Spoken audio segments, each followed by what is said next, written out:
એમની અંદર આજે આપણો જે બીજો દિવસ છે એની અંદર આપણા જે વક્તાઓ છે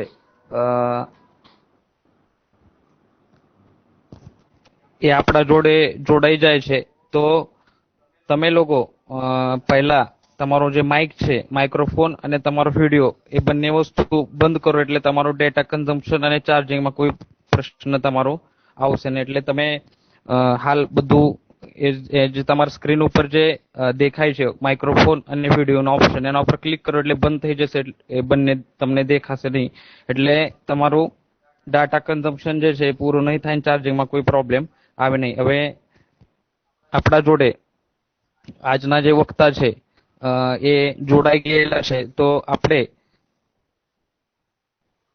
એમના વિશે તમને માહિતી આપું. પહેલા डॉक्टर श्वेत कमल सर, हेलो, ज्वाइन हो गए सर आप?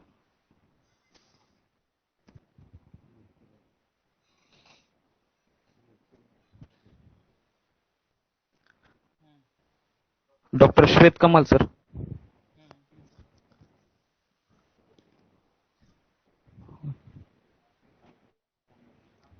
आपका सर माइक्रोफोन जो है ऑप्शन आगे उसके ऊपर अनम्यूट कीजिए सर माइक्रोफोन.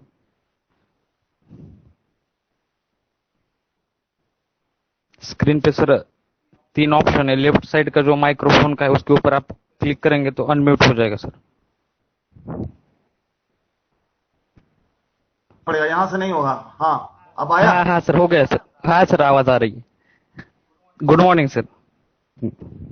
हाँ, गुड मॉर्निंग. क्या हाल है? हाँ सर, गुड सर. सर अभी मैं थोड़ी इंट्रोडक्टरी इंफॉर्मेशन देता हूँ सर, उसके बाद आप स्टार्ट कीजिए सर. ठीक है, ठीक है. हाँ.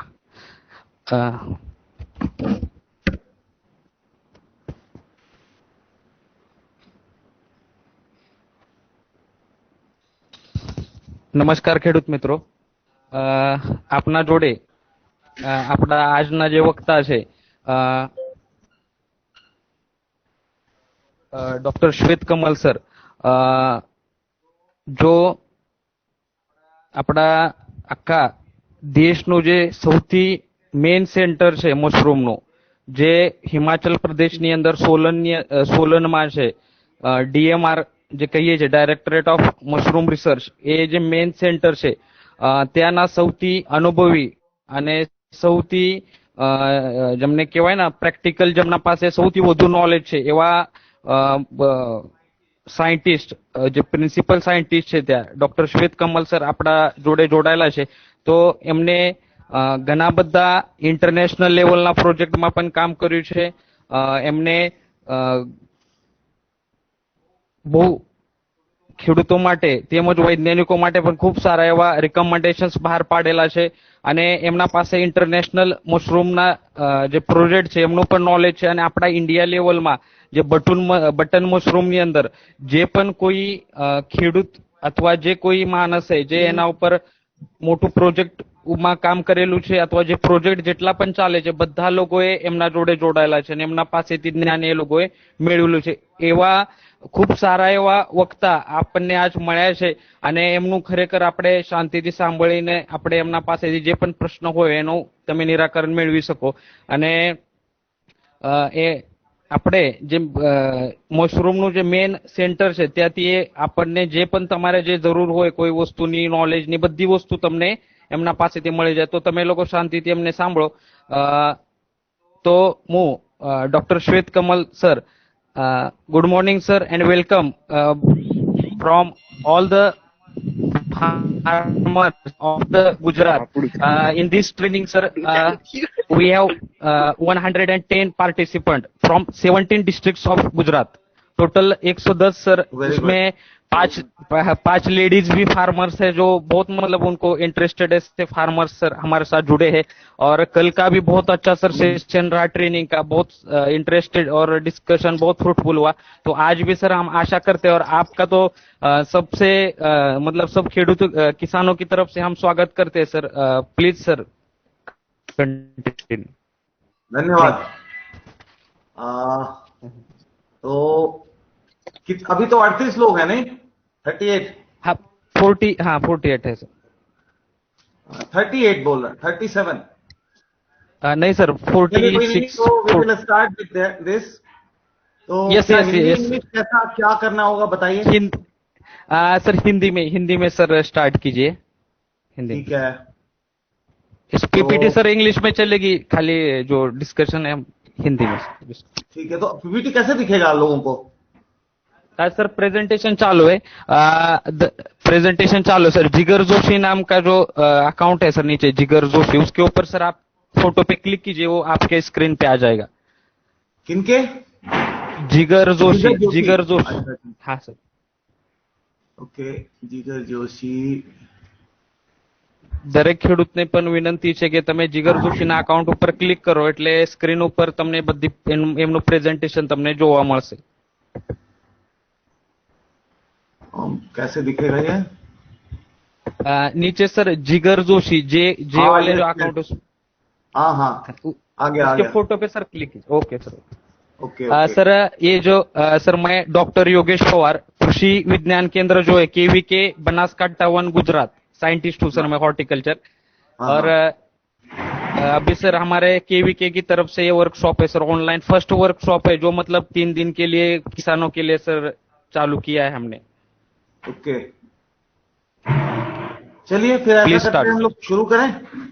Yes sir, yes sir, yes sir, please. तो गुड मॉर्निंग सभी को। मशरूम के बारे में जहां तक आप लोगों को पता होगा कि भारतवर्ष में लगभग 5 तरह के मशरूम उगाए जाते हैं। बटन मशरूम, ढींगरी मशरूम, और पैडी मशरूम जिसको पराली मशरूम भी कहा जाता है, और लेंटाइनस, लेंटिनुला इडोस जिसको शिटाके मशरूम बोलते हैं, और मिल्की मशरूम। ये 5 मशरूम मुख्यतः हम भारत में उगाते हैं। जिसमें से कि अगर हम देखते हैं कि परसेंटेज ऑफ प्रोडक्शन कितना है, कंट्रीब्यूशन कितना है सभी मशरूम का, तो लगभग 73% जो है वो सिर्फ बटन मशरूम उगाई जाती है पूरे भारत में। और बाकी मशरूम जैसे ऑयस्टर मशरूम है वो लगभग 15% के आसपास, और बाकी का जो बचता है लगभग 12%, उसमें बाकी तीनों मशरूम 12% में आ जाती हैं। तो अभी भी भारत में सबसे ज्यादा उगाई जाने वाली मशरूम हमारी बटन मशरूम ही है। तो बटन मशरूम के लिए देखिए अलग अलग तरीके हैं अलग अलग मशरूम उगाने के लिए। जैसे हम ढींगरी मशरूम उगाते हैं या पराली मशरूम उगाते हैं, तो जो मशरूम है उसको उगाने के लिए कोई खास सबस्ट्रेट नहीं बनाना पड़ता है। जो हमारा स्ट्रॉ है यानी कि भूसा है, जो गेहूं का हो या धान का हो, किसी भी चीज का भूसा हो, उसको डायरेक्टली रासायनिक उपचार से या गर्म पानी से उपचारित करके हम सीधा सीधा इसको उगा सकते हैं। लेकिन जो बटन मशरूम है ये खास तरह की मशरूम है जिसको उगाने के लिए खास तरह से कंपोस्ट बनानी पड़ती है। तो ये एक्चुअली तभी उगती है जब इसको खास तरह की कंपोस्ट मिलती है, और इस कंपोस्ट का जो कंपोजिशन होता है वो नॉर्मली प्रोटीन और लिग्निन का कंपोजिट मटेरियल होता है, उसी पे ये मशरूम ग्रो होता है। बाकी जो दूसरी मशरूम है वो सेलुलोज पे ग्रो हो जाती हैं, हेमी सेलुलोज पे ग्रो हो जाती हैं, बट ये मशरूम प्रोटीन और लिग्निन पे ग्रो होता है, इसलिए हमें इसके लिए खाद बनाने की जरूरत होती है। आपने देखा होगा कभी बटन मशरूम अगर खेतों में या कहीं पे जहां पे आपका पराल पड़ा हुआ हो या सड़ रहा हो भूसा, तो वहां पे ये मशरूम अपने आप भी आ जाती है। तो मतलब ये है कि जहां पे मशरूम का जो भी आपका पराल है वो जब सड़ जाए तभी आप उस पे बटन मशरूम ग्रो कर सकते हैं। इसीलिए जो इकोनॉमिक तरीका, मतलब जिसमें फायदा हो किसान का, उसके लिए हमें इस मशरूम के उत्पादन के लिए खाद बनाने की आवश्यकता पड़ती है। तो सबसे पहले खाद बनाने के लिए क्या क्या हमें रॉ मटेरियल चाहिए वो हम देख लेते हैं। So next please. ओके, सो ये हमने बात कर ली है। Next please. ठीक है। तो अब देखिए, इसके लिए जो खाद बनाने के लिए जो मटेरियल हमें चाहिए, उसमें बेस मटेरियल जो होता है, मतलब जो सबसे ज्यादा हमें डालना होता है, वो या तो हम व्हीट स्ट्रॉ ले सकते हैं, यानी कि गेहूं का भूसा, या हम लोग धान का भूसा इस्तेमाल कर सकते हैं, या जो गन्ने की खोई होती है, जब इसमें से रस निकाल लिया जाता है तो जो व्हाइट व्हाइट बचता है खोई, उसको हम लोग शुगर केन बगास बोलते हैं। तो शुगर केन बगास को भी इसमें यूज कर सकते हैं। सोयाबीन स्ट्रॉ भी इसमें यूज कर सकते हैं, मस्टर्ड स्ट्रॉ भी इसमें यूज कर सकते हैं। मतलब है कि किसी भी तरह का कोई भी स्ट्रॉ यानी भूसा, किसी भी प्लांट का भूसा जो है इसको बनाने के लिए, खाद बनाने के लिए इस्तेमाल किया जा सकता है। तो ये नॉर्मली सेलुलोज और हेमीसेलुलोज होता है, इसमें आपको पता होगा।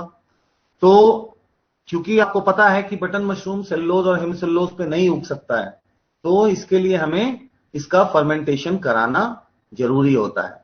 तो अब जो जो भूसा हम लेंगे, वो भूसा कैसा होना चाहिए, इसमें आपको एक चीज बहुत ध्यान देने वाली है कि भूसा अगर बहुत छोटा ना हो, मतलब थ्रेशर से नहीं किया हुआ हो, तो बहुत अच्छी बात है।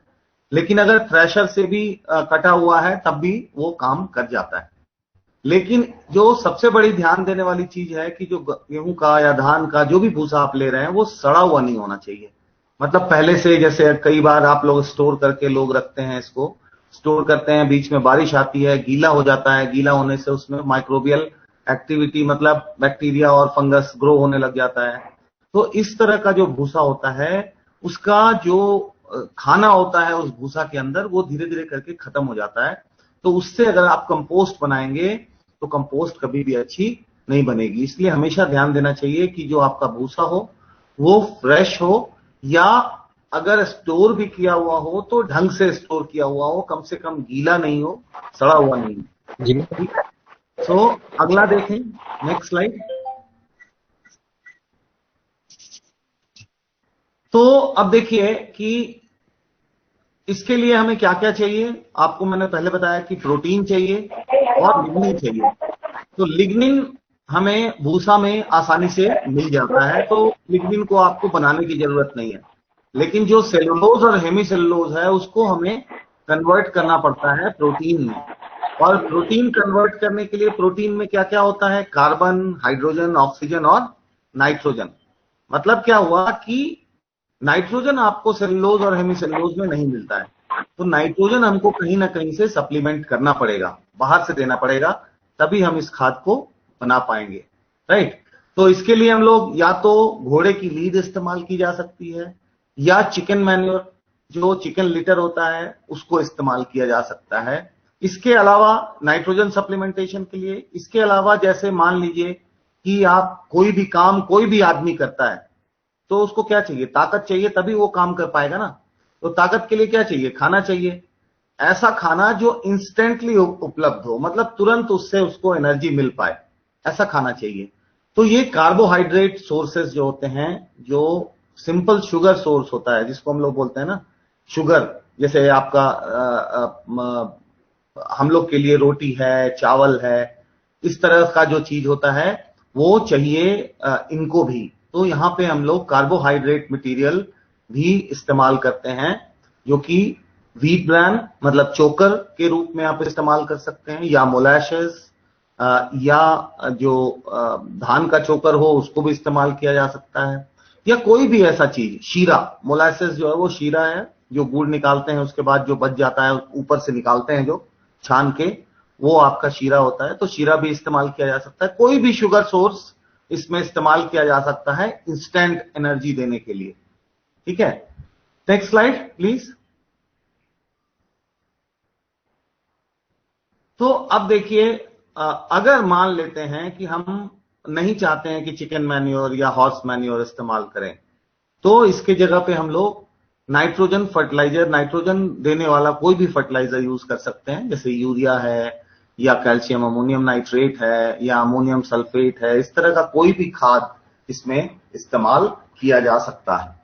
तो इनमें जो नाइट्रोजन परसेंटेज होता है, नॉर्मली 28 से लेकर 46% के बीच में रेंज करता है या वेरी करता है। ठीक है। तो इसको मिलाया जा सकता है। अगला स्लाइड। तो इसके अलावा कई लोग होते हैं जो बोलते हैं ये भी कि नाइट्रोजन सोर्स तो हम दे रहे हैं बट ये इनऑर्गेनिक सोर्सेज है, तो हम इनऑर्गेनिक सोर्स नहीं देना चाहते हैं। तब क्या करें हम? तब इसके लिए हमें या तो हम सोयाबीन मील इस्तेमाल कर सकते हैं, या कॉटन सीड मील इस्तेमाल कर सकते हैं, या कैस्टर, मतलब किसी भी तरह का ऑयल सीड, मतलब जो तिलहन का जब तेल निकाल लेते हैं तो जो खल्ली बचता है उसको इस्तेमाल किया जा सकता है नाइट्रोजन सप्लीमेंटेशन के लिए। तो इसमें लगभग 3% से लेकर 12% के बीच में नाइट्रोजन होता है, तो इसमें से कोई भी चीज इस्तेमाल किया जा सकता है। ठीक है। हालांकि जो हम इनऑर्गेनिक सोर्सेज इस्तेमाल करते हैं इसमें, ये इनऑर्गेनिक फॉर्म में नहीं रहता है, ये धीरे धीरे करके ऑर्गेनिक फॉर्म में कन्वर्ट हो जाता है। तो ये कहना भी मतलब बहुत हद तक सही नहीं है कि जब अगर आप यूरिया या अमोनियम सल्फेट यूज करते हैं तो ये इनऑर्गेनिक वे है, कंपोस्ट बनाने का तरीका है इनऑर्गेनिक, बट नहीं, ये इनऑर्गेनिक नहीं है, क्योंकि अल्टीमेटली ये कन्वर्ट हो जाता है ऑर्गेनिक फॉर्म में ही। ठीक है, नेक्स्ट प्लीज। अब देखिए, अब कई बार हम लोग क्या करते हैं कि वेजिटेरियन बनाने के लिए हम लोग बोलते हैं कि भैया चिकन मैन्योर डाल दिया तो ये नॉन वेजिटेरियन हो गया। तो ऐसा कुछ नहीं है, जैसे आप गाय का गोबर भी तो खेत में डालते ही हैं, तो वो इनऑर्गेनिक, तो ये वो नॉन वेजिटेरियन तो नहीं हो जाता है। तो लेकिन फिर भी कुछ लोग ऐसा मानते हैं, तो उनके लिए क्या होता है कि जब आप चिकन मैन्योर या हॉर्स मैन्योर इस्तेमाल नहीं करते हैं, उसकी जगह पे कैस्टर सीड मील, सोयाबीन सीड मील या कॉटन सीड मील, कुछ भी आप इस्तेमाल करें, तिलहन का कोई भी खल्ली, तो वहां पे हमारे को क्या होता है कि ये जो मिनरल्स है इसकी कमी हो जाती है खाद में। तो उन मिनरल की कमियों को पूरा करने के लिए हमें कुछ खाद डालने पड़ते हैं, जैसे muriate of potash, super phosphate, gypsum और कैल्शियम कार्बोनेट।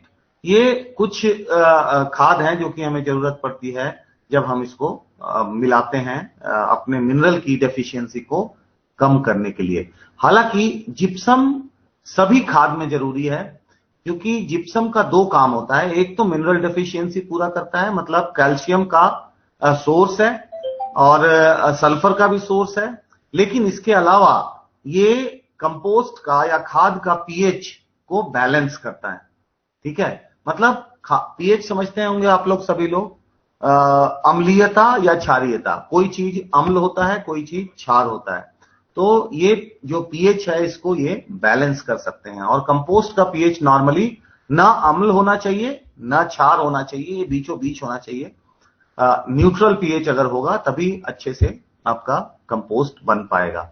और इसका दूसरा काम है कि जिप्सम का, कि ये जो एक्सेस पानी होता है जो आप खाद में जैसे पानी डालते हैं तो कई बार ज्यादा हो जाता है, तो उस ज्यादा पानी को हटाने के लिए, उस चिपचिपापन को दूर करने के लिए जिप्सम को डाला जाता है। ठीक है, अगला प्लीज। अब देखिए, ये जो एक स्लाइड है इसमें आपको दिया हुआ है कि किसमें कितना मॉइस्चर होता है किस कंटेंट में, और कितना नाइट्रोजन परसेंट होता है। जैसे व्हीट स्ट्रॉ या गेहूं का भूसा है, उसमें देखिए 10% के आसपास मॉइस्चर होता है और 0.5% नाइट्रोजन होता है। पैडी स्ट्रॉ में भी 10% और 0.7% नाइट्रोजन होता है। मस्टर्ड स्ट्रॉ में 1%, सोयाबीन स्ट्रॉ में 1%, चिकन मैन्योर में लगभग 20% पानी होता है और लगभग 3% के आसपास इसमें नाइट्रोजन होता है। हॉर्स मैन्योर 30% इसमें मॉइस्चर होता है और 0.8% के आसपास इसमें नाइट्रोजन होता है। अकॉर्डिंगली सभी चीजों में आपको दिया हुआ है कि इसमें कितना नाइट्रोजन होता है और कितना मॉइस्चर होता है। अगला प्लीज। तो अब देखिए, नाइट्रोजन कैसे हम कैलकुलेट करते हैं। नॉर्मली जो हम बटन मशरूम खाद बनाते हैं उसके लिए जो फॉर्मूला है वो कोई फिक्स्ड फॉर्मूला नहीं है, कोई भी फॉर्मूला हम इस्तेमाल कर सकते हैं, बशर्ते जो हमारा नाइट्रोजन लेवल है वो एक खास रेंज में आ जाए। मतलब क्या हुआ कि शुरुआत का जो स्टार्टिंग नाइट्रोजन लेवल होना चाहिए, जब आप खाद बनाने के लिए शुरुआत कर रहे हैं उस समय जो नाइट्रोजन लेवल होगा वो 1.6 से 1.9 के बीच में रखना है, और उसी हिसाब से हमें फॉर्मूला बनाना है। पिछले स्लाइड में आपने देखा होगा कि हर एक चीज में कितना मॉइस्चर होता है और कितना नाइट्रोजन होता है वो हमने दिया हुआ था। तो अकॉर्डिंगली हम लोग नाइट्रोजन को कैलकुलेट कर सकते हैं। जैसे कि हम एक यहां पे एक आपको सैंपल या एक एग्जांपल है कि जैसे मान लीजिए व्हीट स्ट्रॉ 1000 किलो हम लेते हैं, इसमें 10% आपका पानी है, तो इसका सूखा जो वेट होगा वो लगभग 900 किलो के आसपास होगा। 0.5% इसमें नाइट्रोजन है, तो लगभग आपको टोटल अगर हम केजी में देखें कि कितना नाइट्रोजन है, तो वो 3.6 केजी नाइट्रोजन 1000 किलो आपके व्हीट स्ट्रॉ में आपको मिल जाएगा। ठीक है।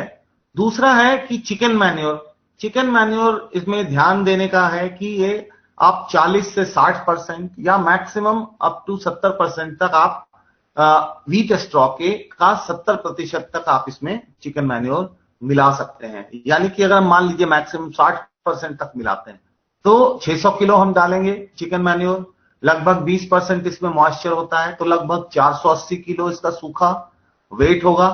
और 480 किलो सूखा वेट का 3% अगर नाइट्रोजन है तो लगभग आपको 14.4 किलो नाइट्रोजन। इसी तरह अगर ब्रान है, व्हीट ब्रान चोकर, चोकर में भी नाइट्रोजन होता है, तो इसको हम लोग 10 से 15% के बीच में चोकर को इस्तेमाल करते हैं। यानी कि 1000 किलो अगर है तो हम लोग 100 से 150 किलो तक ब्रान को इस्तेमाल कर सकते हैं। तो अगर हम मान लीजिए कि 10% इस्तेमाल करते हैं, मॉइस्चर इसमें 10% है पानी, तो इसका ड्राई वेट हो गया 90 किलो और 2% इसमें नाइट्रोजन है, तो इसका टोटल जो नाइट्रोजन का वेट होगा वो 1.8 केजी। अकॉर्डिंगली यूरिया मैक्सिमम 2% तक आप यूज कर सकते हैं और 1% से 2% के बीच में यूरिया इस्तेमाल कर सकते हैं। तो 15 किलो इसमें हम लोग इस्तेमाल कर रहे हैं, दैट इज 1.5%, मतलब 1.5% हम इसमें यूरिया इस्तेमाल कर रहे हैं। इसमें मॉइस्चर नहीं होता है और इसका ड्राई वेट उतना ही रहेगा और इसमें लगभग 46% के आसपास नाइट्रोजन होता है। तो 46% नाइट्रोजन होने से क्या होगा कि लगभग आपको 6.5 किलो इसमें नाइट्रोजन आपको मिल जाएगा। जिप्सम में कोई नाइट्रोजन नहीं होता है। तो अब हम इसको कैलकुलेट कैसे करेंगे? जो भी हमारा ड्राई वेट है उन सभी को हम कैलकुलेट कर लेंगे, टोटल कर लेंगे कितना ड्राई वेट है। तो इस केस में देखिए 1535 किलो आपका ड्राई वेट है और टोटल नाइट्रोजन कितना है ये भी हम देख लेंगे। तो ये लगभग 26.24 किलो आपका नाइट्रोजन इसमें मिला। तो इसको कैसे निकालेंगे nitrogen percent? KG of nitrogen, nitrogen का कितना केजी है divided by dry weight of आपका जो सबस्ट्रेट है उसका ड्राई वेट और उसको मल्टीप्लाई कर देंगे 100 से। नीचे देखिए आपको कैलकुलेशन का फॉर्मूला दिया हुआ है।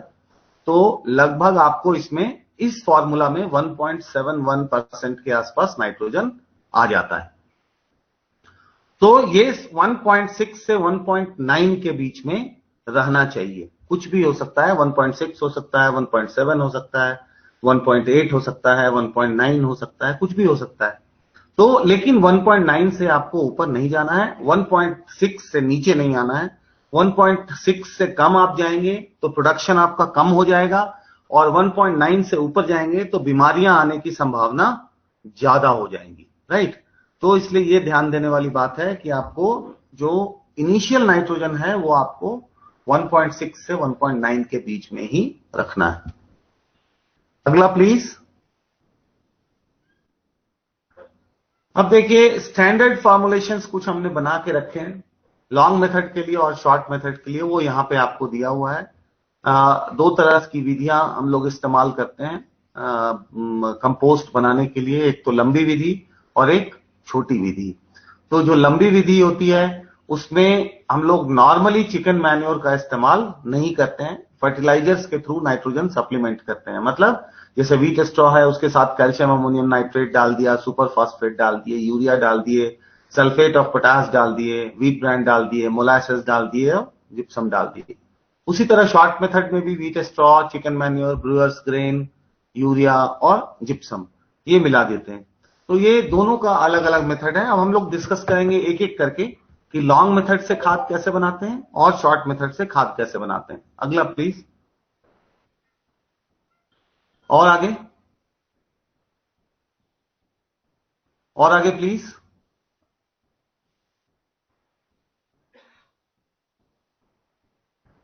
और आगे।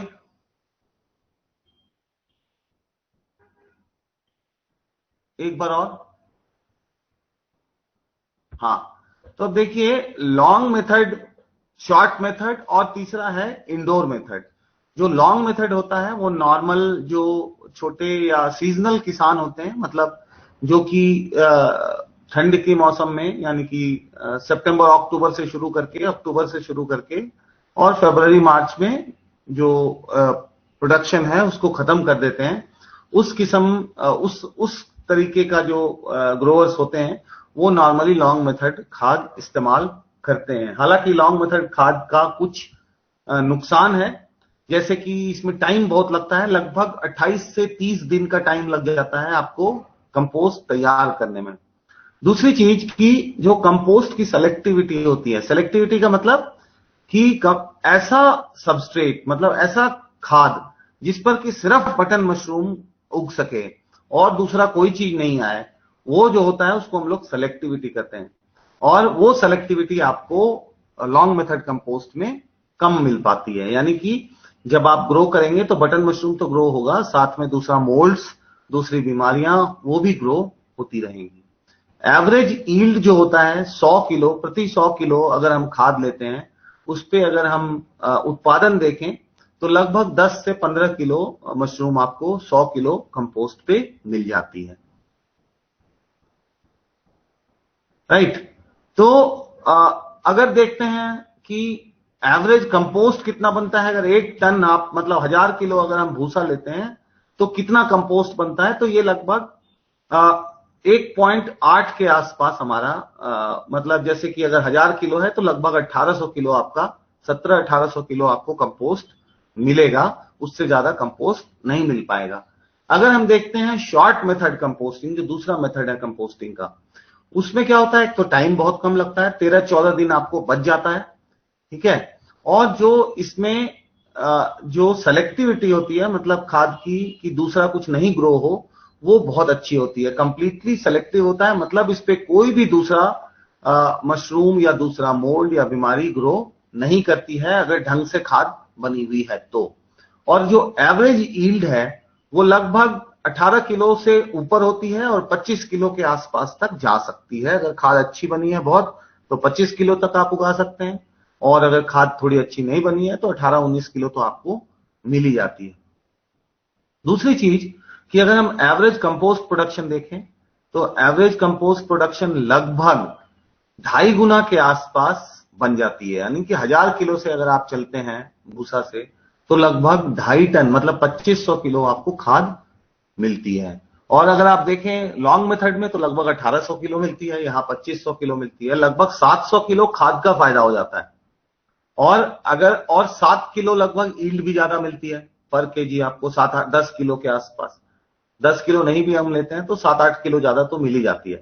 तो आप सोच सकते हैं कि 700-800 किलो और मतलब खाद ज्यादा और 7-8 किलो मशरूम ज्यादा, यानी कि लगभग 49 किलो मतलब 50 किलो मशरूम आपको ज्यादा मिल जाएगा 1 टन कंपोस्ट पे। अगर 1 टन हम कंपोस्ट लेके चलते, 1 टन अगर हम भूसा लेके चलते हैं तो 1 टन भूसा पे लगभग आपको 50 किलो मशरूम ज्यादा मिल जाएगी शॉर्ट मेथड ऑफ कंपोस्ट में।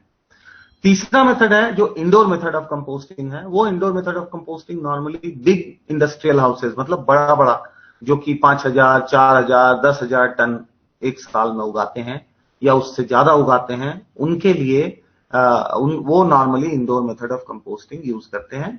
नॉर्मली जो मतलब लघु और मध्यम दर्जे के किसान होते हैं वो लॉन्ग मेथड और शॉर्ट मेथड ही इस्तेमाल करते हैं। अगला प्लीज।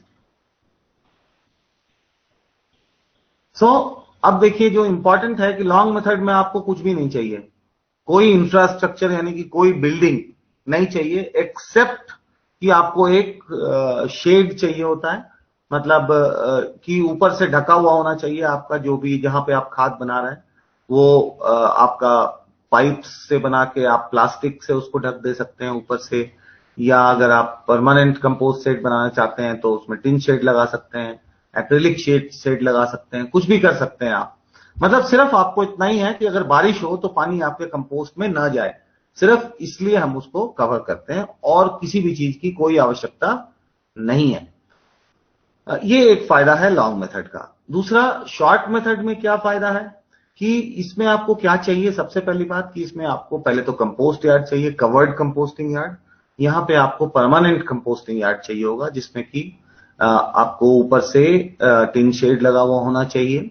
और दूसरी चीज कि इसमें एक आपको पास्चराइजेशन टनल चाहिए, जिसमें कि खाद को हम निर्जर्मीकृत मतलब बीमारियों से मुक्त कर सकें, ऐसा एक टनल आपको चाहिए होगा। तो ये दो चीज आपको चाहिए जो कि मतलब मिनिमम रिक्वायरमेंट है शॉर्ट मेथड ऑफ कंपोस्ट बनाने के लिए। इंडोर मेथड अगर कंपोस्ट देखते हैं तो इसमें इन्वेस्टमेंट बहुत ज्यादा है। प्री वेटिंग एरिया होना चाहिए, कंपोस्ट यार्ड होना चाहिए, बंकर बनाने पड़ते हैं, टनल बनाने पड़ते हैं। इसके अलावा इसमें बहुत मशीनरीज लगती है।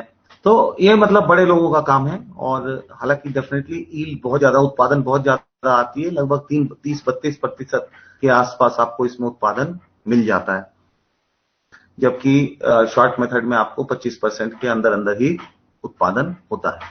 ठीक है, अगला स्लाइड प्लीज। और अगला, हाँ, तो ये देखिए, अब हम देखेंगे कि कैसे बनाते हैं। तो ये एक फॉर्मूला आपको दिया हुआ है। फैसिलिटी जो आपको चाहिए वो आपको बताया था मैंने कि फैसिलिटीज क्या क्या चाहिए। सिर्फ इसमें आपको एक कवर्ड कंपोस्ट यार्ड चाहिए, यानी शेड चाहिए, जो कि आप टिन शेड से भी बना सकते हैं या प्लास्टिक शेड से भी बना सकते हैं। अगला स्लाइड प्लीज।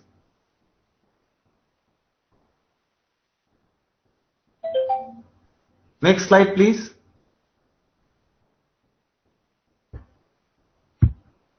ओके, ये देखिए, ये पॉलिथीन शीट से भी कवर किया जा सकता है इसको, है ना। ऊपर से पाइप्स लगा के ऊपर से आप पॉलिथीन शीट से कर सकते हैं। ये लो कॉस्ट कंपोस्टिंग शेड का एक स्ट्रक्चर है। अगला प्लीज,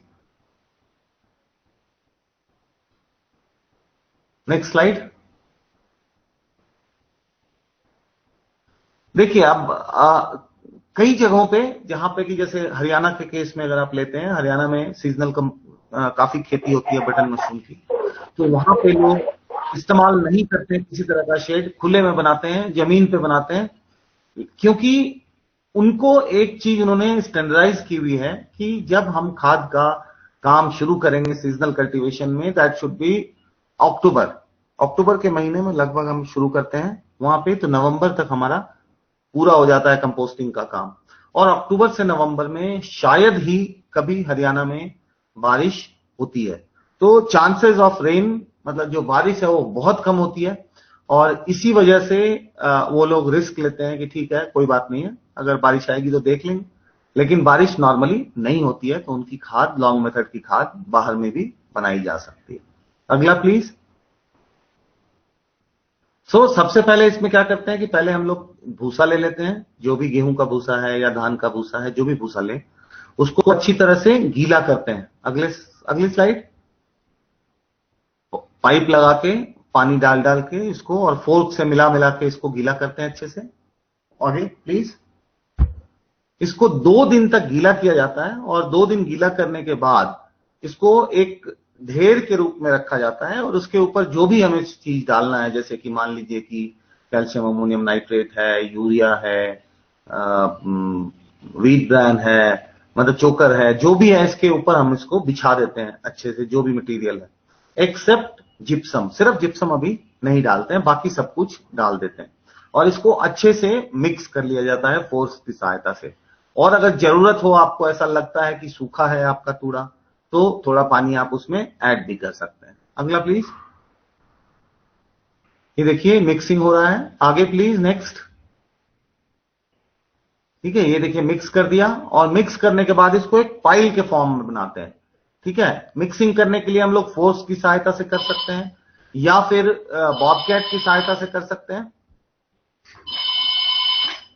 हाँ, क्लास में ऑनलाइन, वहां आप ही गुजरात पर। हाँ, बस आधा घंटा, आधा पौना घंटा।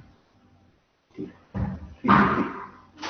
हाँ हाँ, ठीक ठीक है, ओके। हाँ जी। तो इसको हम लोग बॉबकैट से, या जो आपका ट्रैक्टर है उसमें फ्रंट एंड लोडर लगा होता है, इस किसी भी चीज से इसको हम लोग मिक्स कर सकते हैं। ठीक है, ओके। Next please. अब देखिए, इनमें बोर्ड्स की सहायता से आप या तो बोर्ड बनवा सकते हैं लकड़ी का या लोहे का, या नहीं भी बनवाइए तो आप एक लगभग 5 फीट चौड़ी और 4 से 5 फीट ऊंची पाइल हम बना लेते हैं, ढेरी बना लेते हैं। लंबा कुछ भी हो सकता है। प्लीज 2 मिनट होल्ड करेंगे। हाँ जावेद जी। हाँ जी। यस। हाँ बताइए बताइए, गुड मॉर्निंग। हाँ हाँ हाँ।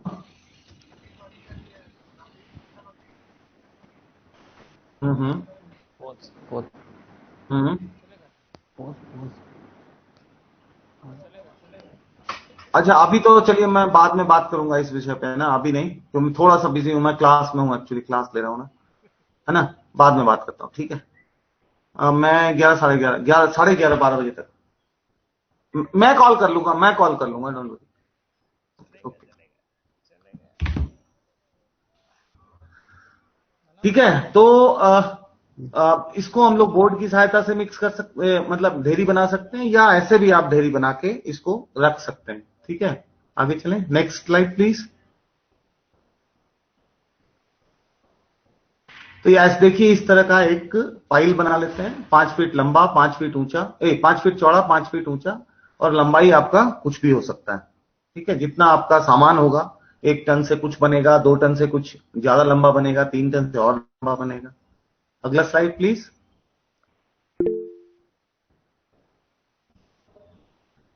और अगला स्लाइड। देखिए, अब इसमें क्या होता है कि जब आप जब पाइल बना देते हैं तो इस पाइल में टेम्परेचर आपका बढ़ने लगता है अपने आप ही, आपको कुछ भी करने की जरूरत नहीं होती है। इसमें माइक्रोबियल एक्टिविटीज होती है, मतलब फंगस और बैक्टीरिया ग्रो करने लगते हैं, और धीरे धीरे करके इसका टेम्परेचर बढ़ने लगता है। लगभग 48 घंटे में इसका टेम्परेचर आपको 70 से 75 डिग्री तक पहुंच जाता है और काफी गर्म हो जाता है। तो ये आप, इसके लिए आप चेक करने के लिए एक थर्मामीटर ले सकते हैं, 600-700 रुपए का एक थर्मामीटर मिलता है, उसको आप लगा दीजिए उसमें, तो आपको पता चलता रहेगा पाइल में कि टेम्परेचर कितना है। आगे नेक्स्ट प्लीज। अब क्या करते हैं कि इसमें जो भी हमारा पाइल है उसको हम टर्न करते हैं, मतलब तोड़ देते हैं और दोबारा से पाइल बनाते हैं, ठीक है। ये ऐसा इसलिए करते हैं कि जो हवा है, ऑक्सीजन, क्योंकि इसमें माइक्रोबियल एक्टिविटी हो रही है तभी तो ये गर्म हो रहा है। तो माइक्रोबियल एक्टिविटी के लिए इनको, माइक्रोब्स को भी, जो भी हमारे फंगस है या बैक्टीरिया है जो भी है, उसको ऑक्सीजन चाहिए। तो उस ऑक्सीजन को प्रोवाइड करने के लिए इसको टर्निंग देनी पड़ती है, इसको एक बार तोड़ना पड़ता है और दोबारा बनाना पड़ता है। तो ये जो है, ये लगभग पहली टर्निंग लगभग तीसरे दिन पे, दूसरी टर्निंग 5वें दिन पे, तीसरी बार इसको टर्न किया जाता है 7वें दिन पे। और ये टर्निंग हम मशीन से कर सकते हैं या ये टर्निंग मैनुअल कर सकते हैं। मैनुअल देखिए, फोर्क्स की सहायता से यहां पे टर्निंग हो रही है, तो इस तरह से हम लोग टर्न कर सकते हैं, ठीक है। तो नेक्स्ट स्लाइड प्लीज। जब थर्ड टर्निंग होता है,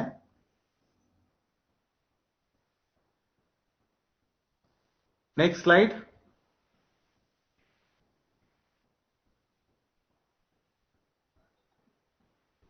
देखिए टेम्परेचर बता रहा है, नेक्स्ट स्लाइड प्लीज।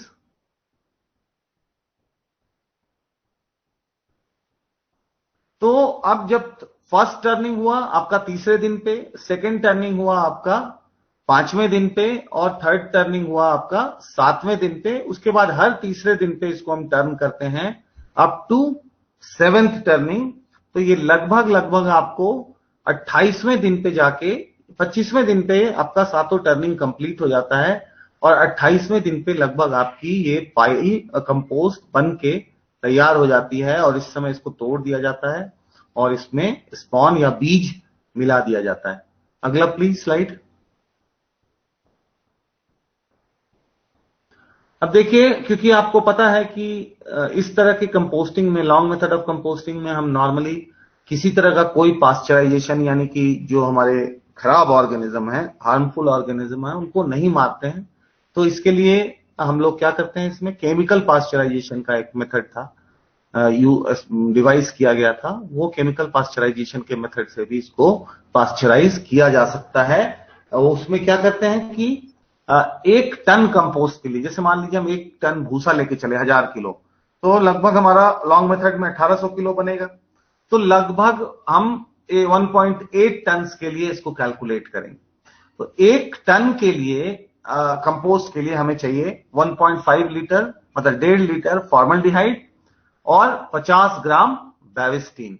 इन दोनों को क्या करते हैं, पहले 40 लीटर पानी में मिला देते हैं और 1 टन पूरे कंपोस्ट पे इसको हम लोग अच्छे से स्प्रेयर से स्प्रे कर देते हैं और या मिला देते हैं और उस पूरे कंपोस्ट को एक पॉलीथीन से ढक के रख देते हैं हीट बना के 48 आवर्स के लिए, लगभग 48 घंटे के लिए इसको पॉलीथीन से ढक के रख देते हैं और 48 घंटे के बाद इस पॉलीथीन को हटा के कंपोस्ट को अच्छी तरह से मिक्स करते हैं या हिलाते हैं या मिक्सिंग करते हैं और उसके बाद इसमें हम लोग स्पॉन मिला देते हैं, बीज मिला देते हैं।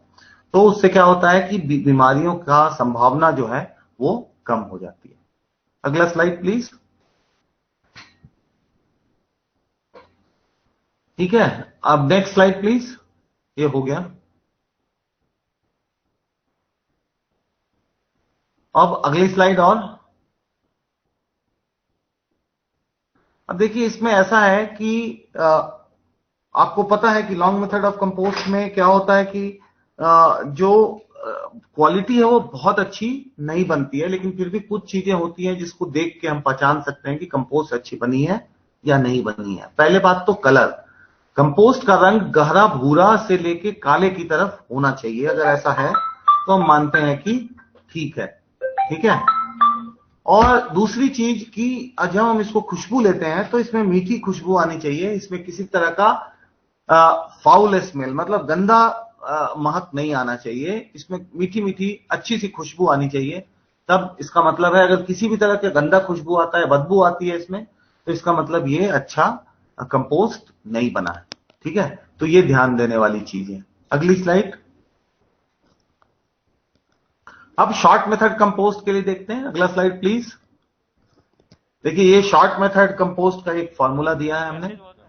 Wheat straw 1000 kilo, wheat bran 100 kilo, chicken manure 500 kilo, urea 15 kilo, gypsum 40 kilo.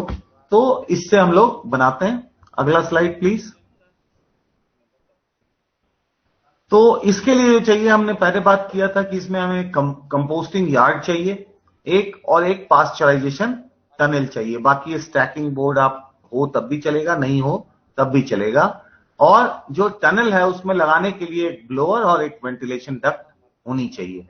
ठीक है, और एक जो digital thermometer, multi probe thermometer होता है जिसमें कि एक से ज्यादा थर्मामीटर चूंकि लगाना पड़ता है टनल में, तो इसीलिए लंबी तार वाला थर्मामीटर इसमें खरीदना पड़ता है। ठीक है, तो अगला प्लीज। और अगला। अब देखिए ये हमारा पास्चराइजेशन टनल है। तो सबसे पहले हम लोग देखेंगे कंपोस्ट यार्ड, आपको पता है कैसा होता है, नीचे से कंक्रीट होता है और ऊपर से उसमें एक शेड लगा हुआ होता है, टिन शेड हो सकता है या किसी भी तरह का शेड हो सकता है। और दूसरा जो स्ट्रक्चर चाहिए वो हमें चाहिए ये पास्चराइजेशन टनल्स। पास्चराइजेशन टनल्स में आपका रिसर्कुलेशन और फ्रेश एयर डक्ट्स लगा हुआ होता है, जो कि आप फोटोग्राफ में इसमें देख सकते हैं कि इसमें डक्ट्स लगी हुई हैं, फ्रेश एयर वेंट है और इसमें रिसर्कुलेशन डक्ट भी लगा हुआ है। अगला प्लीज। Next please. अब देखिए इस तरह की कंपोस्टिंग में 2 फेजेस होते हैं, मतलब दो पार्ट होते हैं, एक फेज 1 और एक फेज 2। तो फेज 1 क्या हुआ, जो लॉन्ग मेथड कंपोस्टिंग में हम शुरुआत में करते हैं वो सेम चीज हमारा क्या है कि ये फेज 1 है, मतलब कि पहले गीला करे, फिर उसमें जो भी सामान मिक्स करना है वो मिक्स कर दिए, उसके बाद उसको हीप बनाए और हीप बना के उसको रख दिए 3 दिन के लिए। जब टेम्परेचर राइज हुआ फिर उसको टर्निंग दिए, फर्स्ट टर्निंग, फिर उसके बाद 2 दिन के बाद फिर दोबारा टर्निंग दिए 5वें दिन पे, और फिर तीसरे दिन 7वें दिन पे टर्निंग दिए, 7वें यानी तीसरे टर्निंग पे इसमें जिप्सम मिला दिए, है ना। तो ये सभी कुछ जो है ये फेज 1 कंपोस्टिंग में आता है, शॉर्ट मेथड कंपोस्ट में, अप टू 7th डे मतलब 7 दिन के लिए। पहला 7 दिन जो होता है वो फेज 1 कंपोस्टिंग होता है, और जो उसके बाद का होता है उसको हम लोग फेज 2 कंपोस्टिंग कहते हैं। नेक्स्ट प्लीज, अगली स्लाइड। हाँ, और अगली स्लाइड।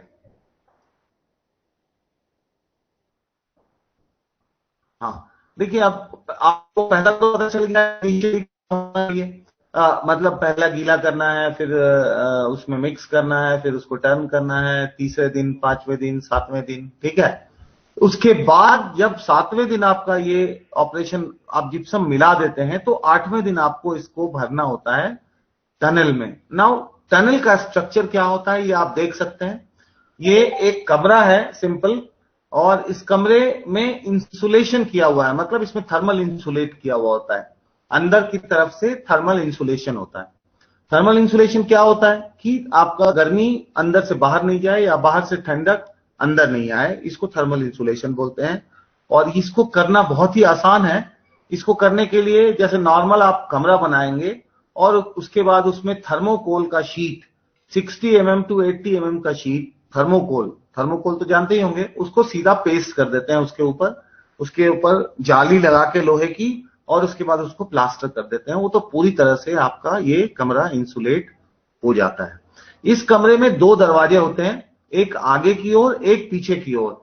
आगे की ओर जहां से कि हम भरते हैं कंपोस्ट, जो कंपोस्ट यार्ड में खुलता है, और वहां से हम कंपोस्ट को भरते हैं। और जो पीछे की साइड होता है, वहां से हम कंपोस्ट को निकालते हैं और वहां पे हम उसमें बीज मिलाते हैं।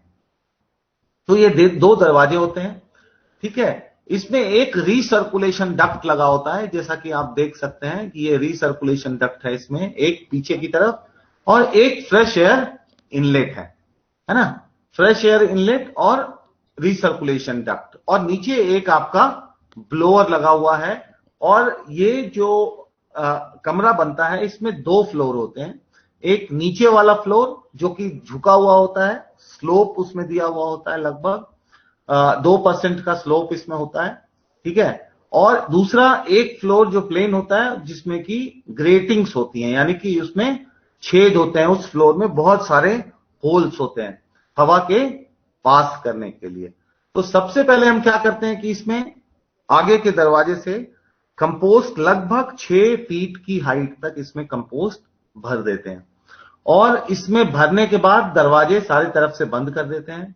फ्रेश एयर इनलेट भी देखिए, इसमें फ्रेश एयर इनलेट में भी वॉल्यूम रेगुलेटर्स लगा हुआ है, मतलब खोलने बंद करने के लिए कितना हवा लेना है, कितना हवा नहीं लेना है, उसके लिए कितना हवा रिसर्कुलेट करना है, कितना फ्रेश एयर लेना है, उसके लिए कंट्रोल्स लगे हुए होते हैं। मैनुअल कंट्रोल भी हो सकता है लूवर लगा के, या इसका ऑटोमेटिक कंट्रोल भी हो सकता है। और इसमें देखिए एक एग्जॉस्ट फैन लगा हुआ है छत के ऊपर।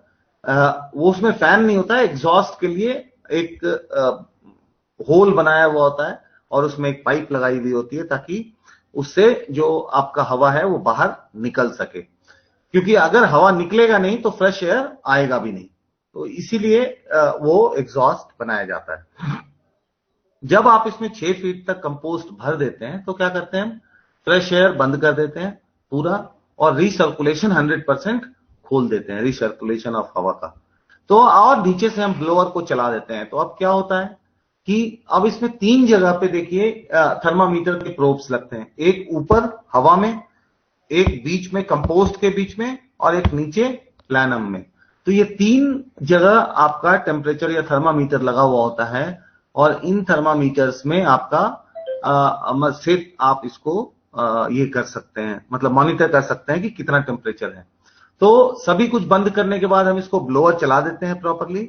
और जब हम ब्लोअर चला देते हैं तो क्या होगा कि नॉर्मली इनिशियली शुरुआत में क्या होता है कि जो प्लानम का टेम्परेचर यानी नीचे जो टेम्परेचर होता है वो कम होता है, बीच में कंपोस्ट का टेम्परेचर ज्यादा होता है, और ऊपर जो हवा का टेम्परेचर होता है शुरुआत में वो भी थोड़ा कम होता है।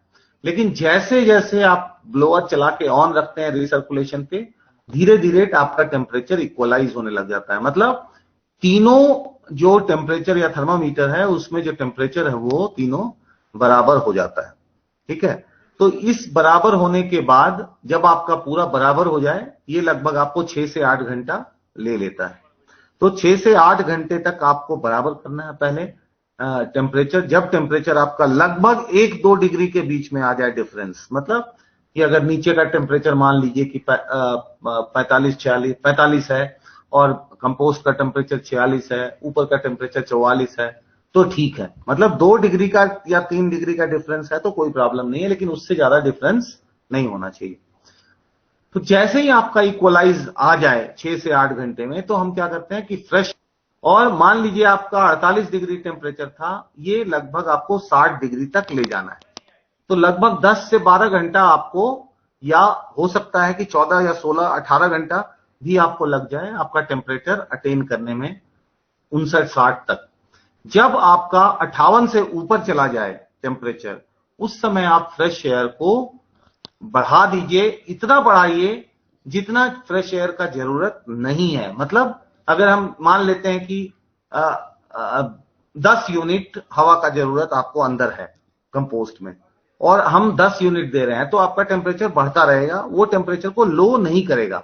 लेकिन अगर मान लीजिए आपका 10 यूनिट का रिक्वायरमेंट है अंदर हवा का, और हम 15 यूनिट दे देते हैं, तो क्या होगा कि आपका टेम्परेचर बढ़ने नहीं देगा। मतलब कि 10 यूनिट यूज हो जाएगा, जो 5 यूनिट है वो उसको ठंडा करने में काम आएगा। तो आपको इतना बढ़ाना है कि वो टेम्परेचर आपका रुक जाए। तो हो सकता है कि आप 15% पहले खोले हो, 20% पे आपका टेम्परेचर रुक जाए, या 25% पे आपका टेम्परेचर रुक जाए। ये आपको करके देखना पड़ेगा। हर एक टनल के लिए ये अलग अलग होता है। तो जैसे ही मान लीजिए कि हम 15 से 20% कर दिए फ्रेश एयर, तो क्या होगा कि 15 आप 20% फ्रेश एयर कर देते हैं, उसके बाद हम 1 घंटा 2 घंटा देखते हैं।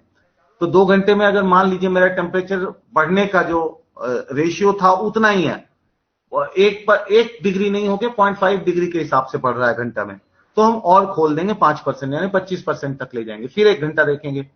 तो मतलब क्या हुआ कि उस टेम्परेचर को रोकने के लिए आपको 4-5 घंटे लगेंगे। तो हो सकता है कि 1 से 2 डिग्री आपका टेम्परेचर राइज हो जाए। तो इसीलिए 60 से ऊपर नहीं जाने देने के लिए हम क्या करते हैं कि 58 पे ही इसको रोकना शुरू कर देते हैं। जो अपर लिमिट है टेम्परेचर का वो है 62 डिग्री। 62 डिग्री क्रॉस किसी भी कीमत पे नहीं करना चाहिए।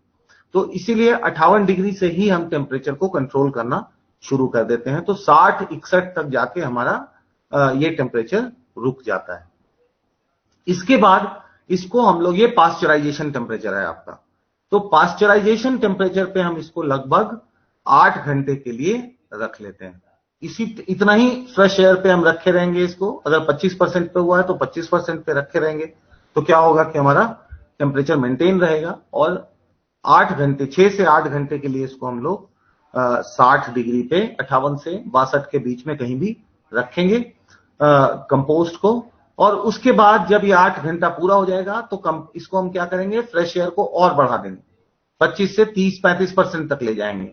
तो क्या होगा कि अब आपका जो यूज हो रहा था एयर, वो कम यूज हो रहा है और आप ज्यादा एयर दे रहे हैं, तो आपका टेम्परेचर को डाउन करना शुरू कर देगा आपका हवा। तो हवा से टेम्परेचर आपका डाउन होना शुरू होगा।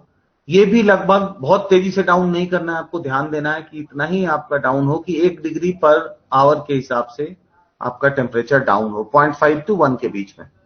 तो ये लगभग वही 18 घंटा के आसपास लगेगा आपको टेम्परेचर डाउन करने में। डाउन करके आपको 52 पे लाना है, मतलब 48 से 52 के बीच में आपको टेम्परेचर रखना है।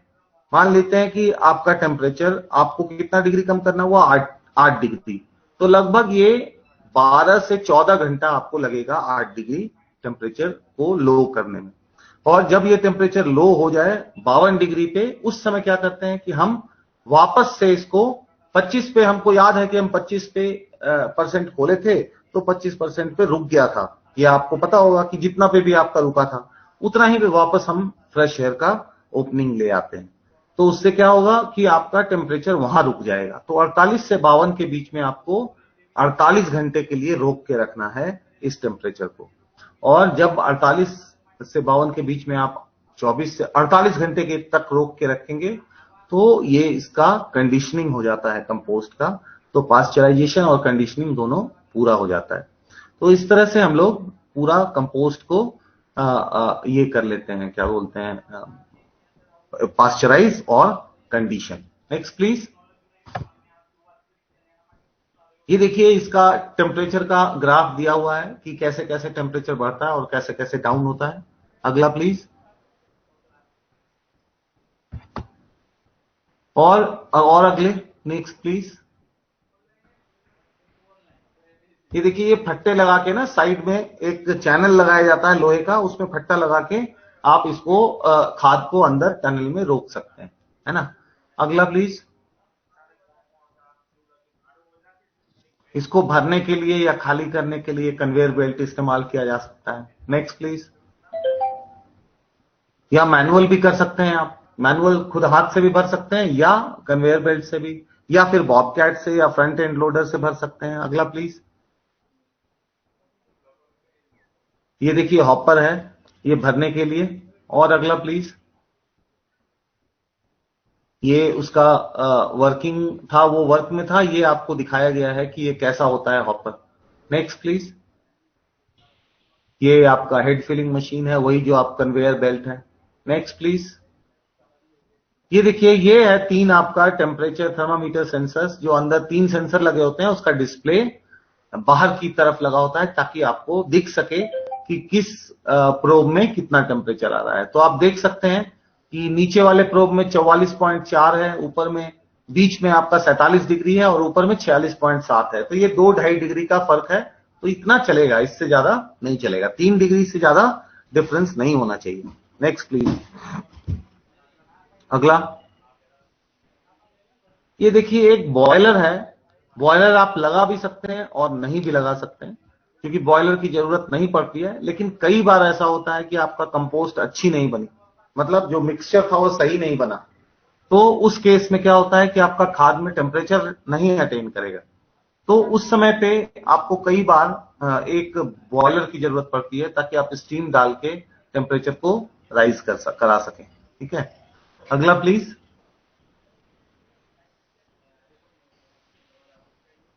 ये ब्लोअर देखिए लगा हुआ है और recirculation duct. Next please. Next. और आगे।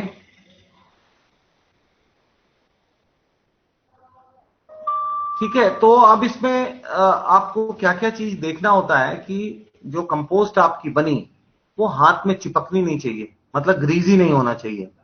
और दूसरा चीज कि इसमें जो बदबू, अमोनिया की बदबू नहीं आनी चाहिए। अगर ये 2 चीज नहीं है तो इसका आपका मतलब है आपका कंपोस्ट ठीक बना है। ठीक है। और आगे please. Next. Next please. Next slide please. ये देखिए इसका एक फ्लो चार्ट है। Mixing, break open the stack और add other ingredients, first turning, second turning, third turning, add gypsum, tunnel fill, है ना। और नेक्स्ट प्लीज।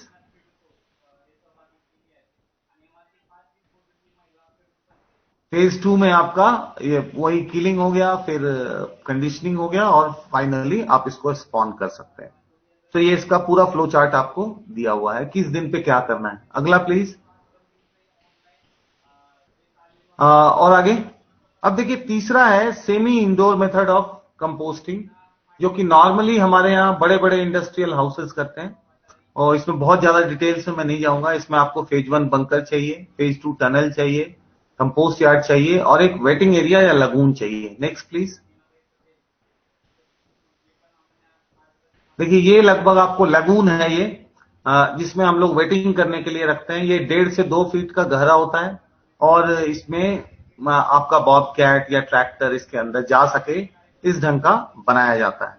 और इसमें हम पानी इकट्ठा करते हैं और इसमें स्ट्रॉ डाल देते हैं वेटिंग करने के लिए, और इसके ऊपर से ट्रैक्टर या बॉबकैट या जेसीबी जो भी है उसको चलाते हैं ताकि पानी जल्दी ऑब्जॉर्ब हो जाए। जब बड़ा यूनिट होता है और ज्यादा कंपोस्ट बनानी होती है तो आपको प्री वेटिंग एरिया की जरूरत पड़ती है। Next please.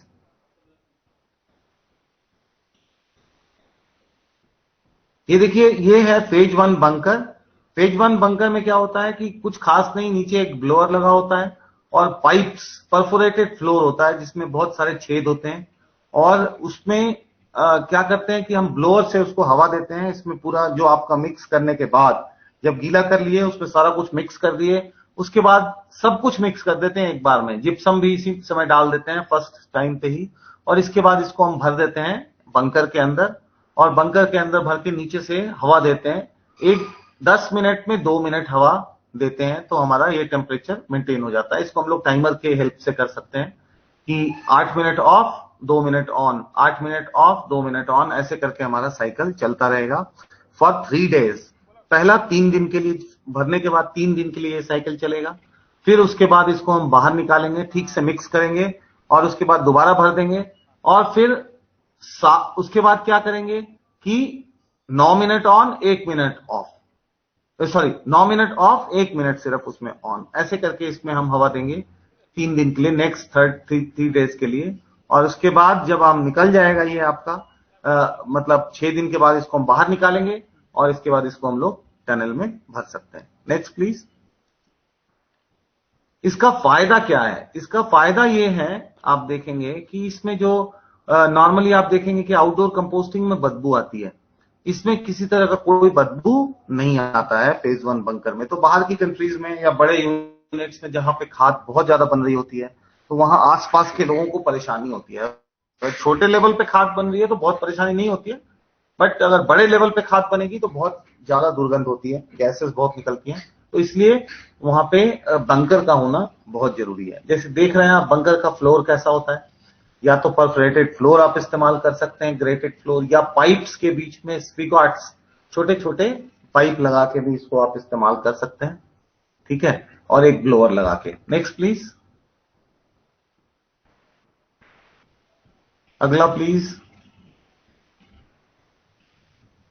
अब ये तो आप देख ही चुके हैं ऑलरेडी, हमने बात कर ली है इस पे। ये टनल है, उससे निकाल के टनल में भर देते हैं। टनल ऑपरेशन वही रहेगा जो शॉर्ट मेथड ऑफ कंपोस्टिंग में था, ठीक है, और आपका कंपोस्ट तैयार हो जाएगा। तो नॉर्मली ये जो कंपोस्टिंग का प्रोसेस है 6 दिन और 6 दिन, 12 दिन और 4 दिन, 16 दिन में ये आपका कंपोस्ट पूरा तैयार हो जाता है। टाइम उतना ही लगभग लगता है, बट क्वालिटी ऑफ कंपोस्ट जो होती है वो अच्छी होती है, और इसमें दुर्गंध नहीं आती है, तो आसपास के लोगों को परेशानी भी नहीं होती, ठीक है। अगला, नेक्स्ट प्लीज। ये आपका प्रोसेस फ्लो डायग्राम दिया हुआ है कि इसको कैसे करना है, ठीक है। अगला प्लीज।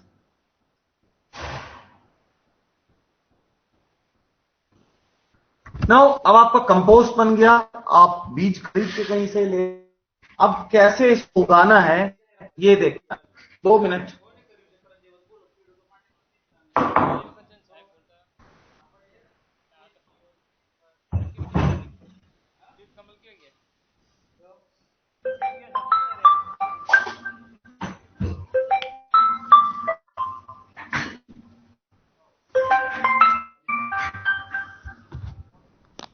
हेलो, नमस्कार, कैसे हैं? तो इसमें कुछ चीजें हैं उगाने के लिए।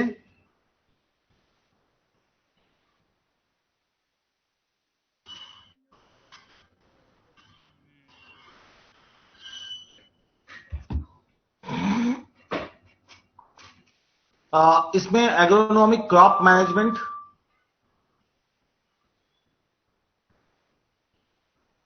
इसमें देखिए इसमें 2-3 चीजें हैं। पहले तो सबसे पहले इसमें कि स्पॉनिंग करना है, उसके बाद इसको केसिंग करना होता है, और उसके बाद इसको क्रॉपिंग करना है, वाटरिंग करना है, और हार्वेस्टिंग करना है। Next please.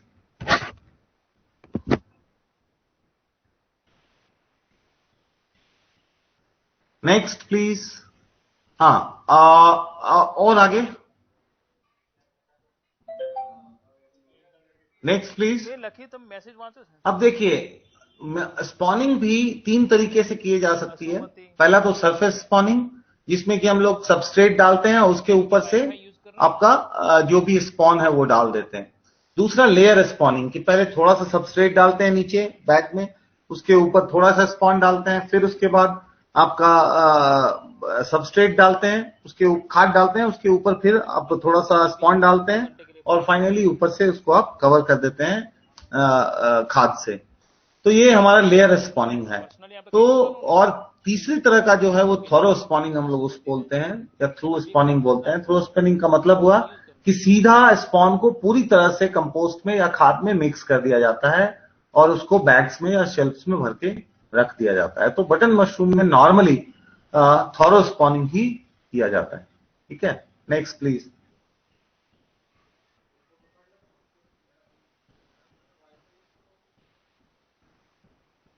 अब है कि स्पॉन का रेट कितना रखना चाहिए।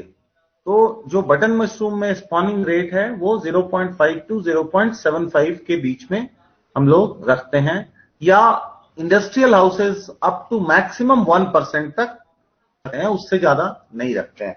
अगर अब देखिए इस रेंज का कारण क्या है कि अगर हम लोग कम स्पॉन डालते हैं तो क्या होगा कि बहुत स्लो ग्रोथ होगा आपके कंपोस्ट में, और जो 10 से 12 दिन लगना है आपके स्पॉन रन में वो आपका 15 से 20 दिन लग जाएगा।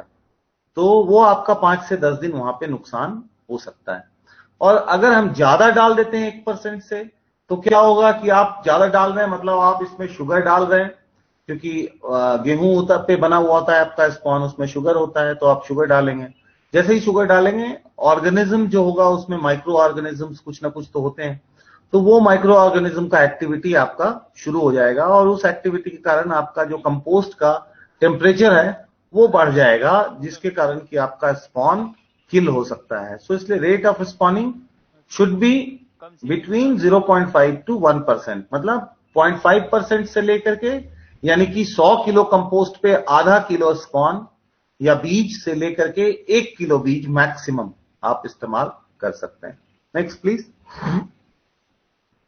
सबसे पहले हम लोग बीज को तोड़ लेते हैं। नेक्स्ट, और इसको सीधा ड्रम में, मान लीजिए कि आपका 100 किलो का ड्रम है और या आपका आधा किलो का पैकेट है सीड का, तो आप 50 किलो सीधा आप तोल लेते हैं और उसमें मिक्स करके, और उसके बाद आप बैग्स में इसको भर सकते हैं।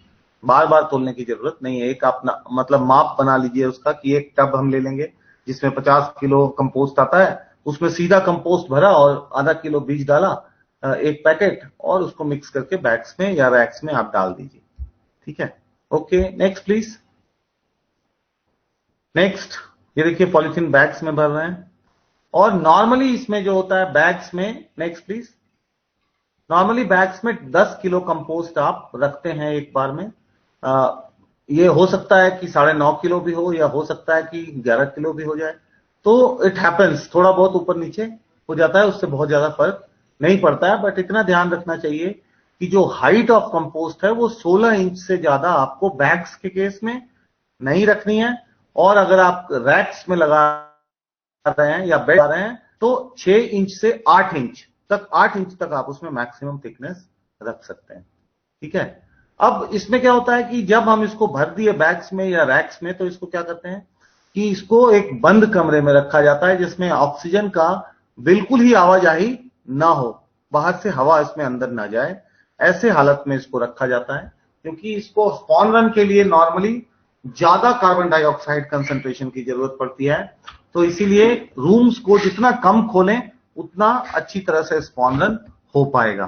ठीक है, और इसके लिए हम 22 से 25 डिग्री के बीच में टेम्परेचर रखते हैं, और RH जो होता है वो अपने आप मेंटेन हो जाता है, मतलब ह्यूमिडिटी जो अंदर कमरे की नमी है वो नॉर्मली 90%, मतलब 90% तक अपने आप ही मेंटेन हो जाती है अगर आप रूम बंद रखते हैं तो।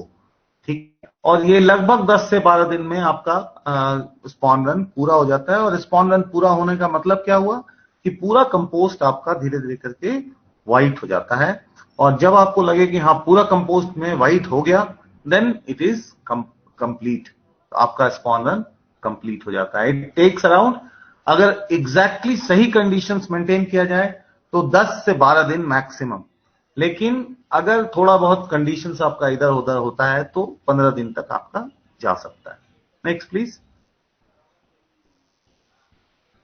देखिए इस तरह से इसको बैग्स में भरते हैं। अगला प्लीज।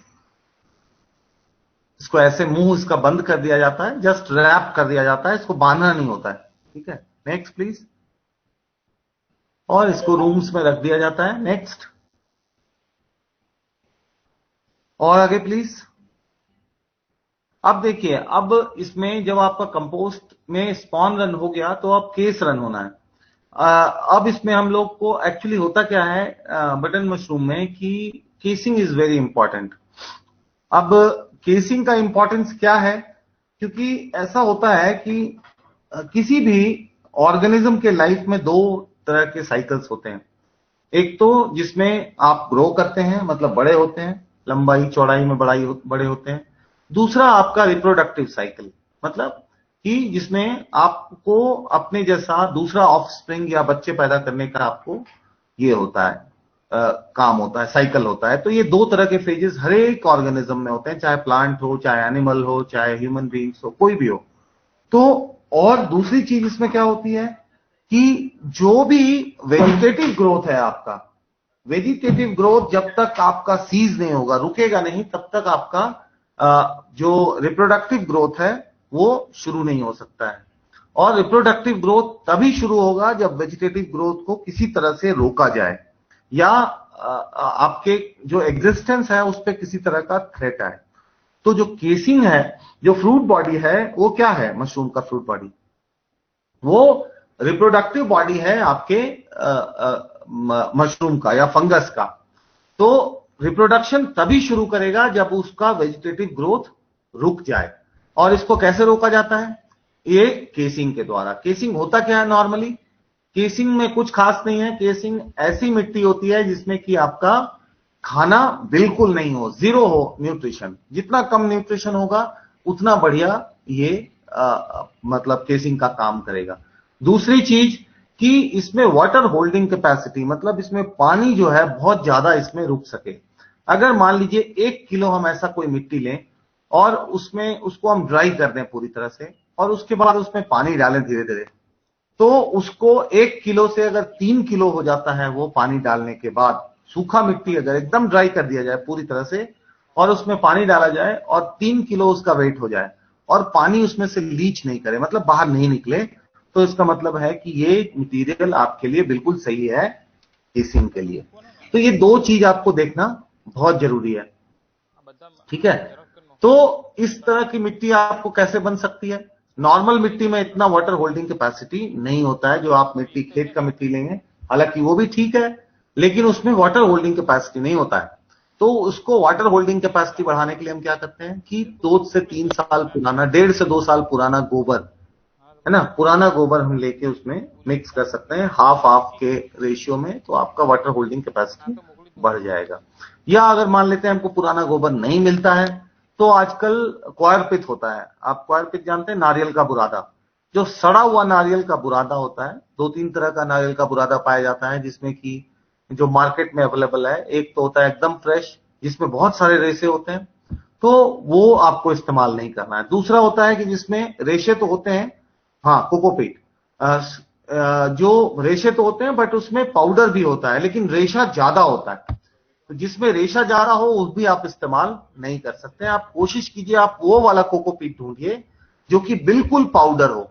इसका मतलब कि ऑलरेडी वो बहुत अच्छे से मतलब डिग्रेड हो चुका है, फर्मेंट हो चुका है, तो उसको हम लोग इस्तेमाल कर सकते हैं।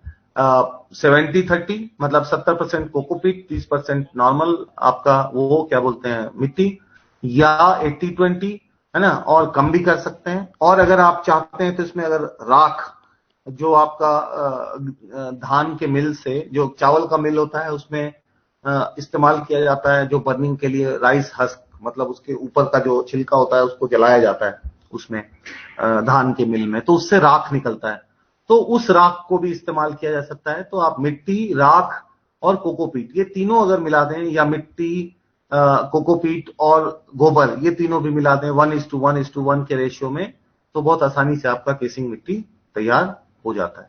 Next please. देखिए इसमें कुछ फॉर्मुलेशंस दिया हुआ है। 2 years old FYM or 2 year old spent mushroom substrate, garden soil and sand mixture, decomposed FYM and loam soil, decomposed coir pit and burnt rice husk, decomposed FYM and burnt rice husk, कुछ भी हो सकता है इसमें से, आप कोई भी इस्तेमाल कर सकते हैं। इसके अलावा भी आप खुद से भी बना सकते हैं, बस इतना ध्यान देना है इसमें कि आपका जो न्यूट्रिएंट लेवल है वो बहुत कम हो। और न्यूट्रिएंट लेवल आपको नापना है अगर, तो बहुत आसान है। किसी भी सॉइल टेस्टिंग लेबोरेटरी में जाइए, आपके डिस्ट्रिक्ट में सॉइल टेस्टिंग लेबोरेटरी होगी, हर एक डिस्ट्रिक्ट में होती है, उसमें जाइए और उसको आप दिखाइए और बोले कि इसका टीडीएस और पीएच आप चेक कर दीजिए। तो अगर टीडीएस अगर आपको मान लेते हैं कि आपके केसिंग का 700-800 से ऊपर आता है या 1000 के ऊपर आता है, तो आप उसको इस्तेमाल नहीं कर सकते हैं। अगर 1000 के नीचे है टीडीएस तो आप इसको आसानी से इस्तेमाल कर सकते हैं किसी भी मटेरियल को जिसमें कि वाटर होल्डिंग कैपेसिटी हो और न्यूट्रिएंट रिच, मतलब न्यूट्रिएंट का जो मतलब उसमें जो खाना पीना है वो कम हो, तो उसको आप इस्तेमाल कर सकते हैं। इसको ट्रीट करने के लिए केसिंग को 2 तरीके हैं हमारे पास। इसको भी पास्चराइज करना पड़ेगा, जैसे आप खाद को पास्चराइज करते हैं वैसे इसको भी पास्चराइज करेंगे। तो सिमिलरली इसको या तो हम स्टीम से कर लें, बॉयलर अगर हमारे पास है तो हम इसके लिए एक छोटा सा रूम बनाएंगे और इंसुलेट कर देंगे छोटा सा रूम को, उसमें हम केसिंग रख देंगे जितना भी रखना है ट्रेज के अंदर, प्लास्टिक ट्रेज के अंदर, और उसमें स्टीम छोड़ देंगे और 65 डिग्री पे 6 से 8 घंटे के लिए इसको हम स्टरलाइज कर सकते हैं। या दूसरा तरीका है कि इसमें हम जो भी हमारा केसिंग मटेरियल है उसमें फॉर्मेलिन ले लेंगे 2 लीटर, 40 लीटर पानी में 2 लीटर फॉर्मेलिन मिला देंगे और पर 1000 किलो मतलब केसिंग का 1 टन केसिंग के लिए उसमें हम उसको इस्तेमाल कर ले सकते हैं। और वैसे ही सेम इसको गीला कर देंगे, अच्छे से पॉलीथीन से ढक देंगे, 2 दिन के लिए 48 आवर्स के लिए छोड़ देंगे और उसको 2 दिन के बाद उसको हिला के निकाल लेंगे और उसको हम लोग केसिंग के लिए इस्तेमाल कर सकते हैं। Next please. ये देखिए ये ट्रीटमेंट हो रहा है केसिंग का। नेक्स्ट आगे प्लीज, ये भी हो चुका है। अब देखिए इसके लिए जो आप केसिंग करने के बाद, जैसे केसिंग कैसे करते हैं कि पहले ऊपर का जो आपका बैग मान लीजिए पूरी तरह से स्पॉन रन हो गया तो ऊपर का थोड़ा सा पोर्शन तोड़ लेते हैं, उसके ऊपर उसमें हम 1.5 से 1.5 इंच के आसपास इसके ऊपर हम लोग केसिंग मिट्टी को डाल देते हैं। लगभग आपको एक बैग पे यानी 10 किलो पे 1.5 से 2 किलो आपको केसिंग मिट्टी लगेगा। तो ये हम इसके ऊपर डाल देते हैं और इसको अच्छे से हाथ से बराबर कर देते हैं, ठीक है। और इसको इस पे हल्का सा पानी का स्प्रे कर देते हैं और इसको रोज पानी का स्प्रे करते रहेंगे इसमें। और टेम्परेचर रूम का वही 22 से 25 के बीच में मेंटेन रखेंगे, रूम को बंद रखेंगे ताकि आपका आरएच ज्यादा रहे, कार्बन डाइऑक्साइड कंसंट्रेशन ज्यादा रहे। और ये लगभग अगर सभी कुछ ठीक है तो आपका 7 से 8 दिन में आपका ये पूरी तरह से आपका केसरन हो जाएगा। और केसरन पूरा होने का संकेत क्या है कि आपको केसिंग के ऊपर हल्की हल्की माइसीलियम आपको दिखेगी। अब देखिए इसमें 2 तरीके हैं केसिंग में भी कि या तो हम पूरी केसिंग एक बार कर दें, मतलब 1.5 किलो केसिंग या 2 किलो केसिंग एक बार में आप डाल दीजिए उसके ऊपर, या दूसरा है कि केसिंग को पहले हम 1 किलो केसिंग उसके ऊपर डालेंगे, 4 से 5 दिन केसिंग को रन होने देंगे, उसके बाद केसिंग को तोड़ देंगे, है ना, और उसके बाद बाकी का बचा हुआ 1 किलो जो केसिंग है इसके ऊपर हम डाल देंगे। तो इस मेथड को हम लोग रफलिंग कहते हैं। हालांकि ईल्ड में कोई खास फर्क नहीं आता है, दोनों से आपको बराबर ईल्ड आएगी, आप रफलिंग कीजिए या ना कीजिए ईल्ड आपको उतनी ही आएगी। लेकिन रफलिंग का इंपॉर्टेंस क्या है कि रफलिंग अगर आप करते हैं तो मशरूम आपका अलग अलग निकलते हैं, मतलब दूर दूर पे थोड़े, मतलब अगर एक दूसरे से जुड़े हुए नहीं होंगे मशरूम। तो इसका फायदा क्या होता है कि जब एक मशरूम हम तोड़ते हैं तो दूसरा मशरूम डिस्टर्ब नहीं होता है। अगर मान लीजिए कि आप एक बंच है जिसमें कि 4 मशरूम बिल्कुल छोटा है, 4 मशरूम बिल्कुल बड़ा हो गया है, तो अब क्या होगा कि अगर आप छोड़ते हैं तो क्या होगा कि जो बड़ा मशरूम है वो खुल जाएगा और जो छोटा मशरूम है वो बड़ा हो जाएगा, तो आपका 4 मशरूम वेस्ट हो गया। लेकिन अगर आप नहीं छोड़ते हैं, तोड़ लेते हैं, तो आपका बड़ा मशरूम तो ठीक है लेकिन छोटा मशरूम आपका वेस्ट हो गया। तो ये जो होता है वेस्टेज ये आपका बच जाएगा अगर हम लोग रफलिंग करते हैं तो। Next please. देखिए यहां पे केसिंग करना दिखाया गया है, कैसे करना है केसिंग। Next next.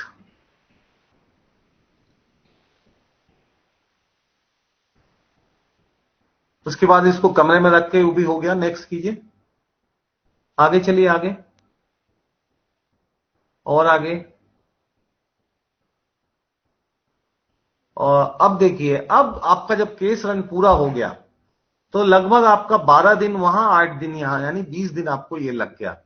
अब क्या होता है कि केस, इसके बाद जैसे आपका मान लीजिए कि हमारा केस रन पूरा हो गया, अब हमको क्या करना है कि इसको फ्रूटिंग इंड्यूस करनी है इसमें। फ्रूटिंग इंड्यूस करने के लिए हम क्या करते हैं कि इसमें दो चीज है, क्योंकि ये इसको कार्बन डाइऑक्साइड पसंद है बटन मशरूम को, तो हम कार्बन डाइऑक्साइड को कम करेंगे यहां पे, और यानी कि फ्रेश एयर इसमें इंट्रोड्यूस करेंगे। और दूसरी चीज इसमें क्या करेंगे कि इसमें टेम्परेचर लो कर देंगे। तो क्या होगा, ये दोनों शॉक की तरह काम करता है कि वेजिटेटिव ग्रोथ को ये बिल्कुल रोक देता है। तो वेजिटेटिव ग्रोथ जैसे ही रुकेगा तो अपने आप इसका रिप्रोडक्टिव ग्रोथ शुरू हो जाता है। तो इसके लिए क्या करते हैं कि हम लोग रूम टेम्परेचर को 15 से 18 के बीच में ले आते हैं, और साथ साथ इसमें वेंटिलेशन यानी फ्रेश एयर भी इसमें इंट्रोड्यूस करते हैं। फ्रेश एयर इंट्रोड्यूस करने के लिए कुछ भी इस्तेमाल कर सकते हैं। आप एक फैन लगा सकते हैं इसमें, ब्लोअर फैन ऊपर की तरफ, जिसको कि हम एक डक्ट से कनेक्ट कर दें और डक्ट्स में होल कर दें बहुत सारे, ताकि उसमें पूरे कमरे में आपके का हवा जो है वो फैल सके। तो लेकिन हाँ, इसमें एक चीज बहुत ध्यान देने वाली है कि अगर आप एक साथ टेम्परेचर भी डाउन करते हैं, साथ साथ फ्रेश एयर भी इंट्रोड्यूस कर देते हैं, मतलब हवा भी दे देते हैं, तो क्या होगा कि बहुत ज्यादा शॉक होता है, और उसकी वजह से जितने भी माइसीलियल एंड्स हैं, मतलब माइसीलियम है, वो सभी क्या होता है कि पिनहेड बनाना शुरू कर देता है। तो बहुत ज्यादा पिनहेड्स बन जाते हैं, तो मास स्पिनिंग, इसको मास स्पिनिंग कहा जाता है। तो अगर बहुत ज्यादा मास स्पिनिंग हो गया तो क्या होगा कि कोई भी आपका पिन जो है डेवलप होके मशरूम का फ्रूट बॉडी नहीं बना पाएगा, तो आपका पूरा ये जो पूरा एक्सरसाइज है वो बर्बाद हो जाएगा। तो इसलिए हमेशा क्या करना चाहिए कि या तो आप पहले फ्रेश एयर इंट्रोड्यूस कर दीजिए या पहले टेम्परेचर डाउन कर दीजिए। तो नॉर्मली ऐसा माना जाता है कि पहले टेम्परेचर डाउन करना ज्यादा अच्छा होता है। तो हम क्या करें कि, और टेम्परेचर भी एब्रप्टली नहीं डाउन करना है, स्लोली डाउन करना है। मतलब 2-3 दिन, कम से कम आपको 3 से 4 दिन लगना चाहिए टेम्परेचर डाउन करने में।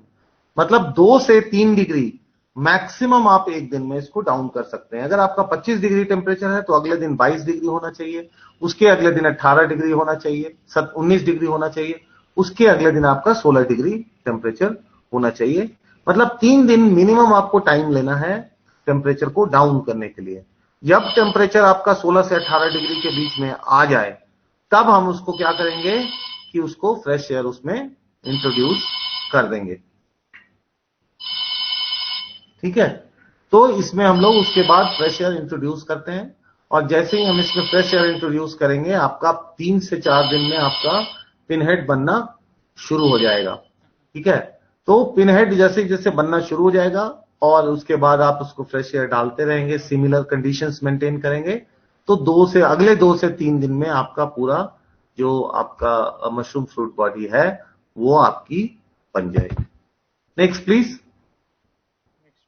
ये देखिए ऊपर वाला जो इसमें फोटोग्राफ आपको दिख रहा होगा, ये मास स्पिनिंग का फोटोग्राफ है। इसमें देखिए कितनी सारी पिन्स है, और ये कोई भी पिन डेवलप नहीं कर पाएगा।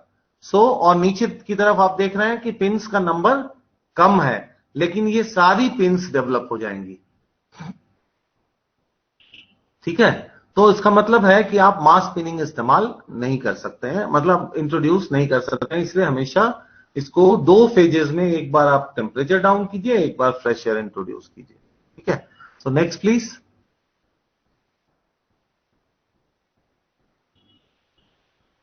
Next slide please. ये लगभग आपका 4 से 5 दिन में पूरा बड़ा फ्रूट बॉडी बन जाता है।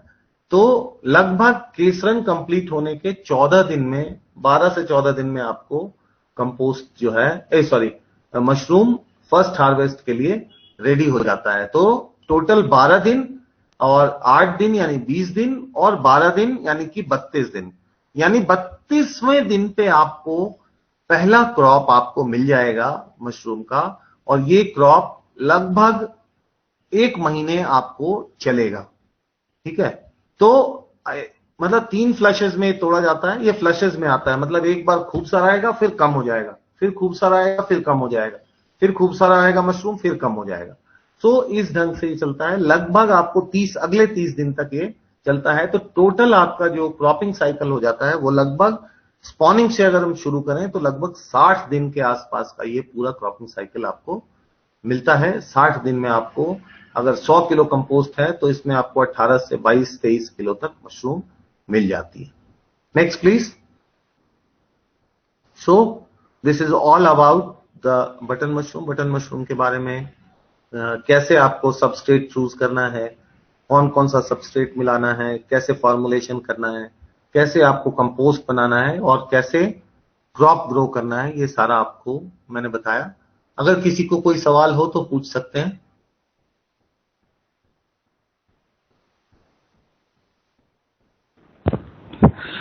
Thank you, sir. Thank you for your very informative lecture on button mushroom.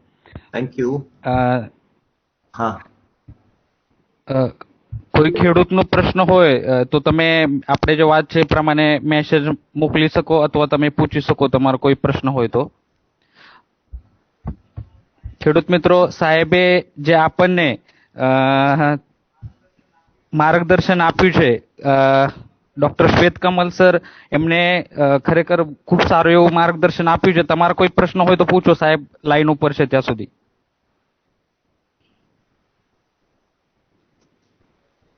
Sir एक क्वेश्चन आया है यहाँ पे. Chicken manure contains many antibiotics and residues, it is okay for composting और ऑप्शन फॉर इट? कई चीज है एंटीबायोटिक. मशरूम के बारे में, एक फंगस के बारे में एक करने वाली बात है कि फंगस एक ऐसा ऑर्गेनिज्म है जो बहुत सारे जिनोबायोटिक्स को, मतलब जो कि मतलब आप जो भी डालते हैं उसमें फंजीसाइड, पेस्टिसाइड्स या एंटीबायोटिक्स, उसको नैनो पार्टिकल्स में कन्वर्ट कर देता है, मतलब तोड़ देता है उसको. तो फाइनली जब आप कंपोस्ट रेडी होता है तो उसमें किसी भी तरह का ये एंटीबायोटिक और इसका ट्रेस नहीं रह जाता है. तो नॉर्मली बहुत ज्यादा फर्क नहीं पड़ता है कि इनिशियली क्या था या नहीं था. बट यस, अगर नहीं हो तो बहुत अच्छी बात है.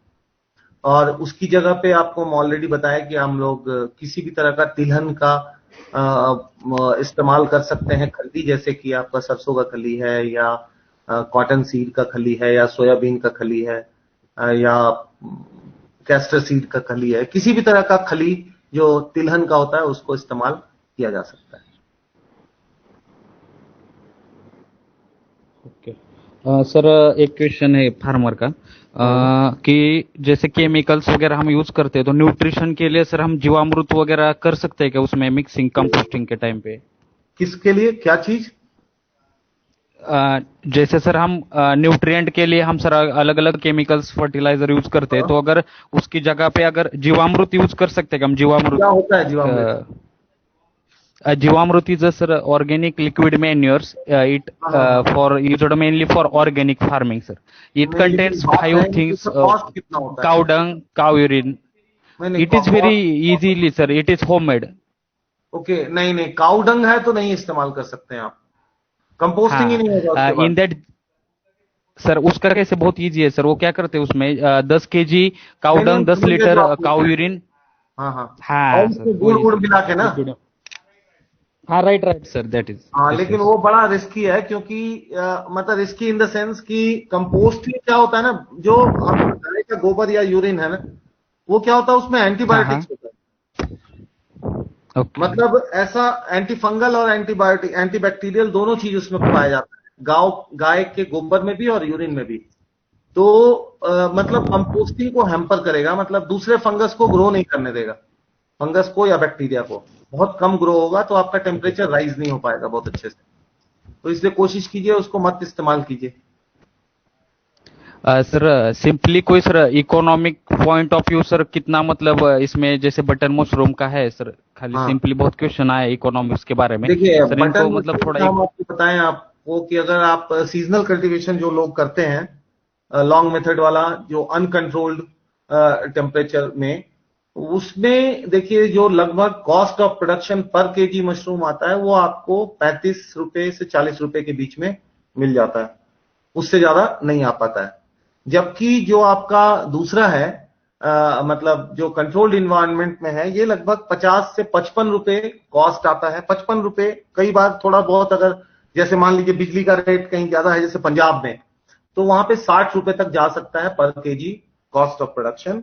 बट जो सेल रेट है वो मिनिमम सेल रेट 100 रुपए के आसपास है इन जनरल कंडीशंस. अभी कोरोना काल में थोड़ा सा मतलब डाउन चला था थोड़ा, बट एज सच 100 रुपए से ऊपर होता है, 120-130 रुपए से कम तो कहीं नहीं बिकता है पूरे इंडिया में थोक में, मतलब फार्मर्स को भी। जैसे पुणे है और महाराष्ट्र में 140 रुपए फिक्स्ड रेट है वहां पे।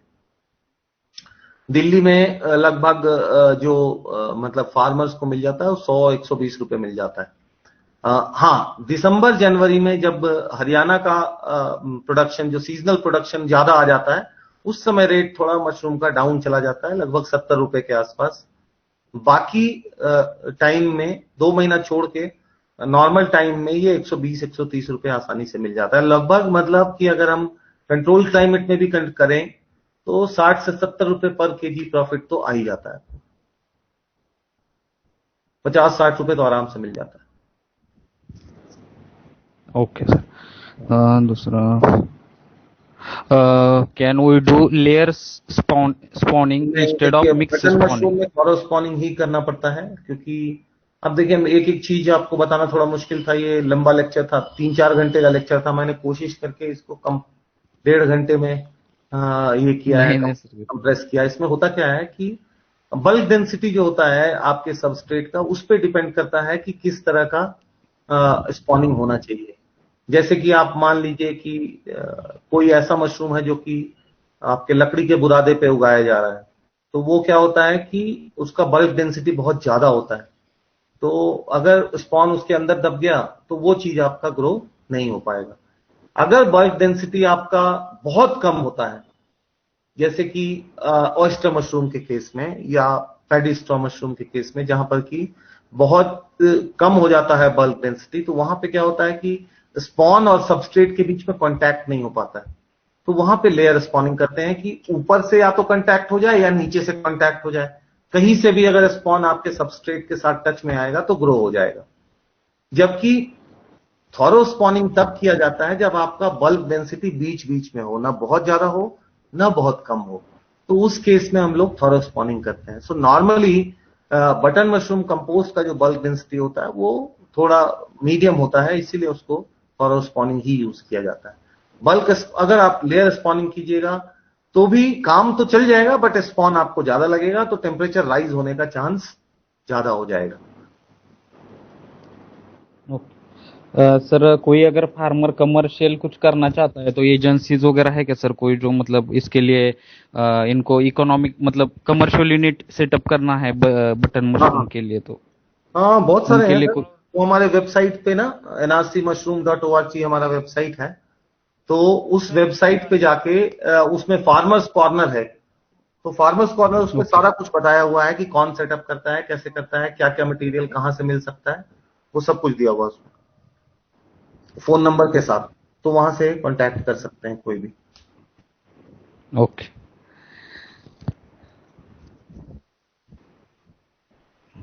ઓકે સર, હવે કોઈ ठीक है। ખેડૂતનો પ્રશ્ન ના? હા, સર ठीक है सर, बस एनआरसी तो मशरूम आगे डॉट सर जी मुझे क्वेश्चन पूछना हो तो पूछ सकता हूँ? મેસેજ મેસેજ કરો, બોલો બોલો હા, મારે બોલો. કેવું એવું હતું કે આપણે જે બટન મશરૂમ વાવીએ છીએ અને એમાં જે હીટિંગ આપવાની પ્રોસેસ જે છે એમાં એક કેમિકલ પ્રોસેસ બી છે.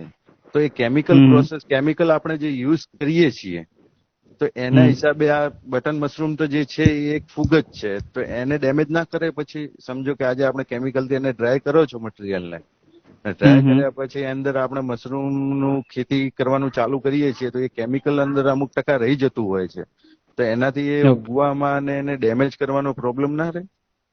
ओके, म्यूट करो तुम्हें, तुम्हारा म्यूट करो। एंड कोई क्वेश्चन कोई न हो ना तो मैसेज करो प्लीज।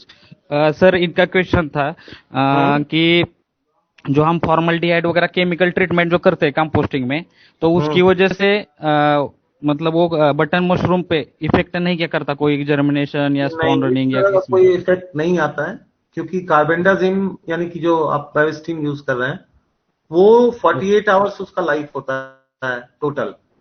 मतलब जो हाफ लाइफ पीरियड होता है वो 48 आवर्स होता है, मतलब 48 घंटा। तो जब आप डालते हैं फॉर्मल्डिहाइड यानी सॉरी बेविस्टीन, 48 घंटे के बाद अगर मान लीजिए हम 1 ग्राम डालते हैं तो वो आधा ग्राम रह जाता है।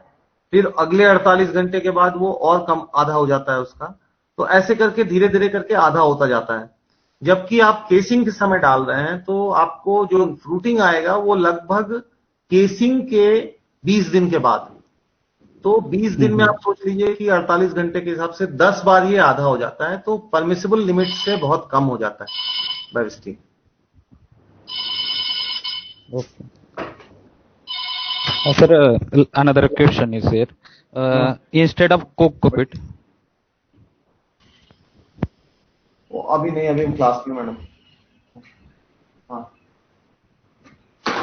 हाँ, instead of cockpit, we can or compost, we can use sawdust, sir. Sawdust. नहीं सॉडस्ट नहीं यूज कर सकते, क्योंकि सॉडस्ट देखिए डिपेंड करता है ना कि आपको क्या चीज चाहिए कंपोस्टिंग के लिए। मतलब जो नॉर्मल आपका जो ये होता है, क्या बोलते हैं, सॉडस्ट होता है, उसका कंपोजिशन और स्ट्रॉ का कंपोजिशन दोनों डिफरेंट होता है, तो उसको आप डायरेक्टली इस्तेमाल नहीं कर सकते हैं सॉडस्ट को कंपोस्ट बनाने के लिए, या इवन केसिंग के लिए भी नहीं इस्तेमाल कर सकते, क्योंकि शुगर बहुत ज्यादा होता है पहली बात, लिग्निन बहुत ज्यादा होता है, और उसके अलावा भी पेक्टिन और भी बहुत सारी चीजें होते हैं, सेलुलोज बिल्कुल नहीं होता है। तो मतलब है कि डिग्रेडेशन बड़ा मुश्किल से होता है उसका, और ज्यादा मुश्किल से होगा तो धीरे धीरे करके आपका जो कंपोस्टिंग टाइम है वो इंक्रीज हो जाएगा, पहली बात तो, और दूसरा कंपोस्ट आपका कहीं भी सही नहीं बन पाएगा। कोई भी स्ट्रॉ चलेगा एक्सेप्ट सॉडस्ट।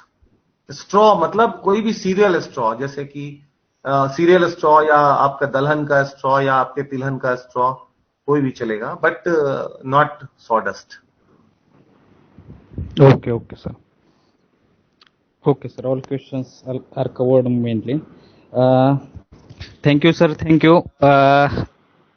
आपने सर बहुत बिजी शेड्यूल में से किसानों के लिए जो टाइम निकाल के सर बहुत इंफॉर्मेटिव और बहुत प्रैक्टिकल सर लेक्चर दिया है। और मैंने पहले इन लोगों को बताया था कि डॉक्टर श्वेत कमल सर जो है वो सिर्फ मतलब कोई इंडिया में जो वेल नोन साइंटिस्ट है बटन मशरूम के, जहाँ इंडिया में जितने भी यूनिट है वो जितने यूनिट वालों ने टोटली इन सर के पास से ही गाइडेंस लिया हुआ है, इतना सर के पास नॉलेज है, नॉट ओनली इन इंडिया और इंटरनेशनल प्रोजेक्ट्स में भी सर ने काम किया। तो बहुत सर आपने टाइम निकाल के इतना इंफॉर्मेटिव और बहुत ही प्रैक्टिकल सर लेक्चर इनको किसानों को दिया, और बहुत सारे लोगों के पॉजिटिव फीडबैक भी आया है सर।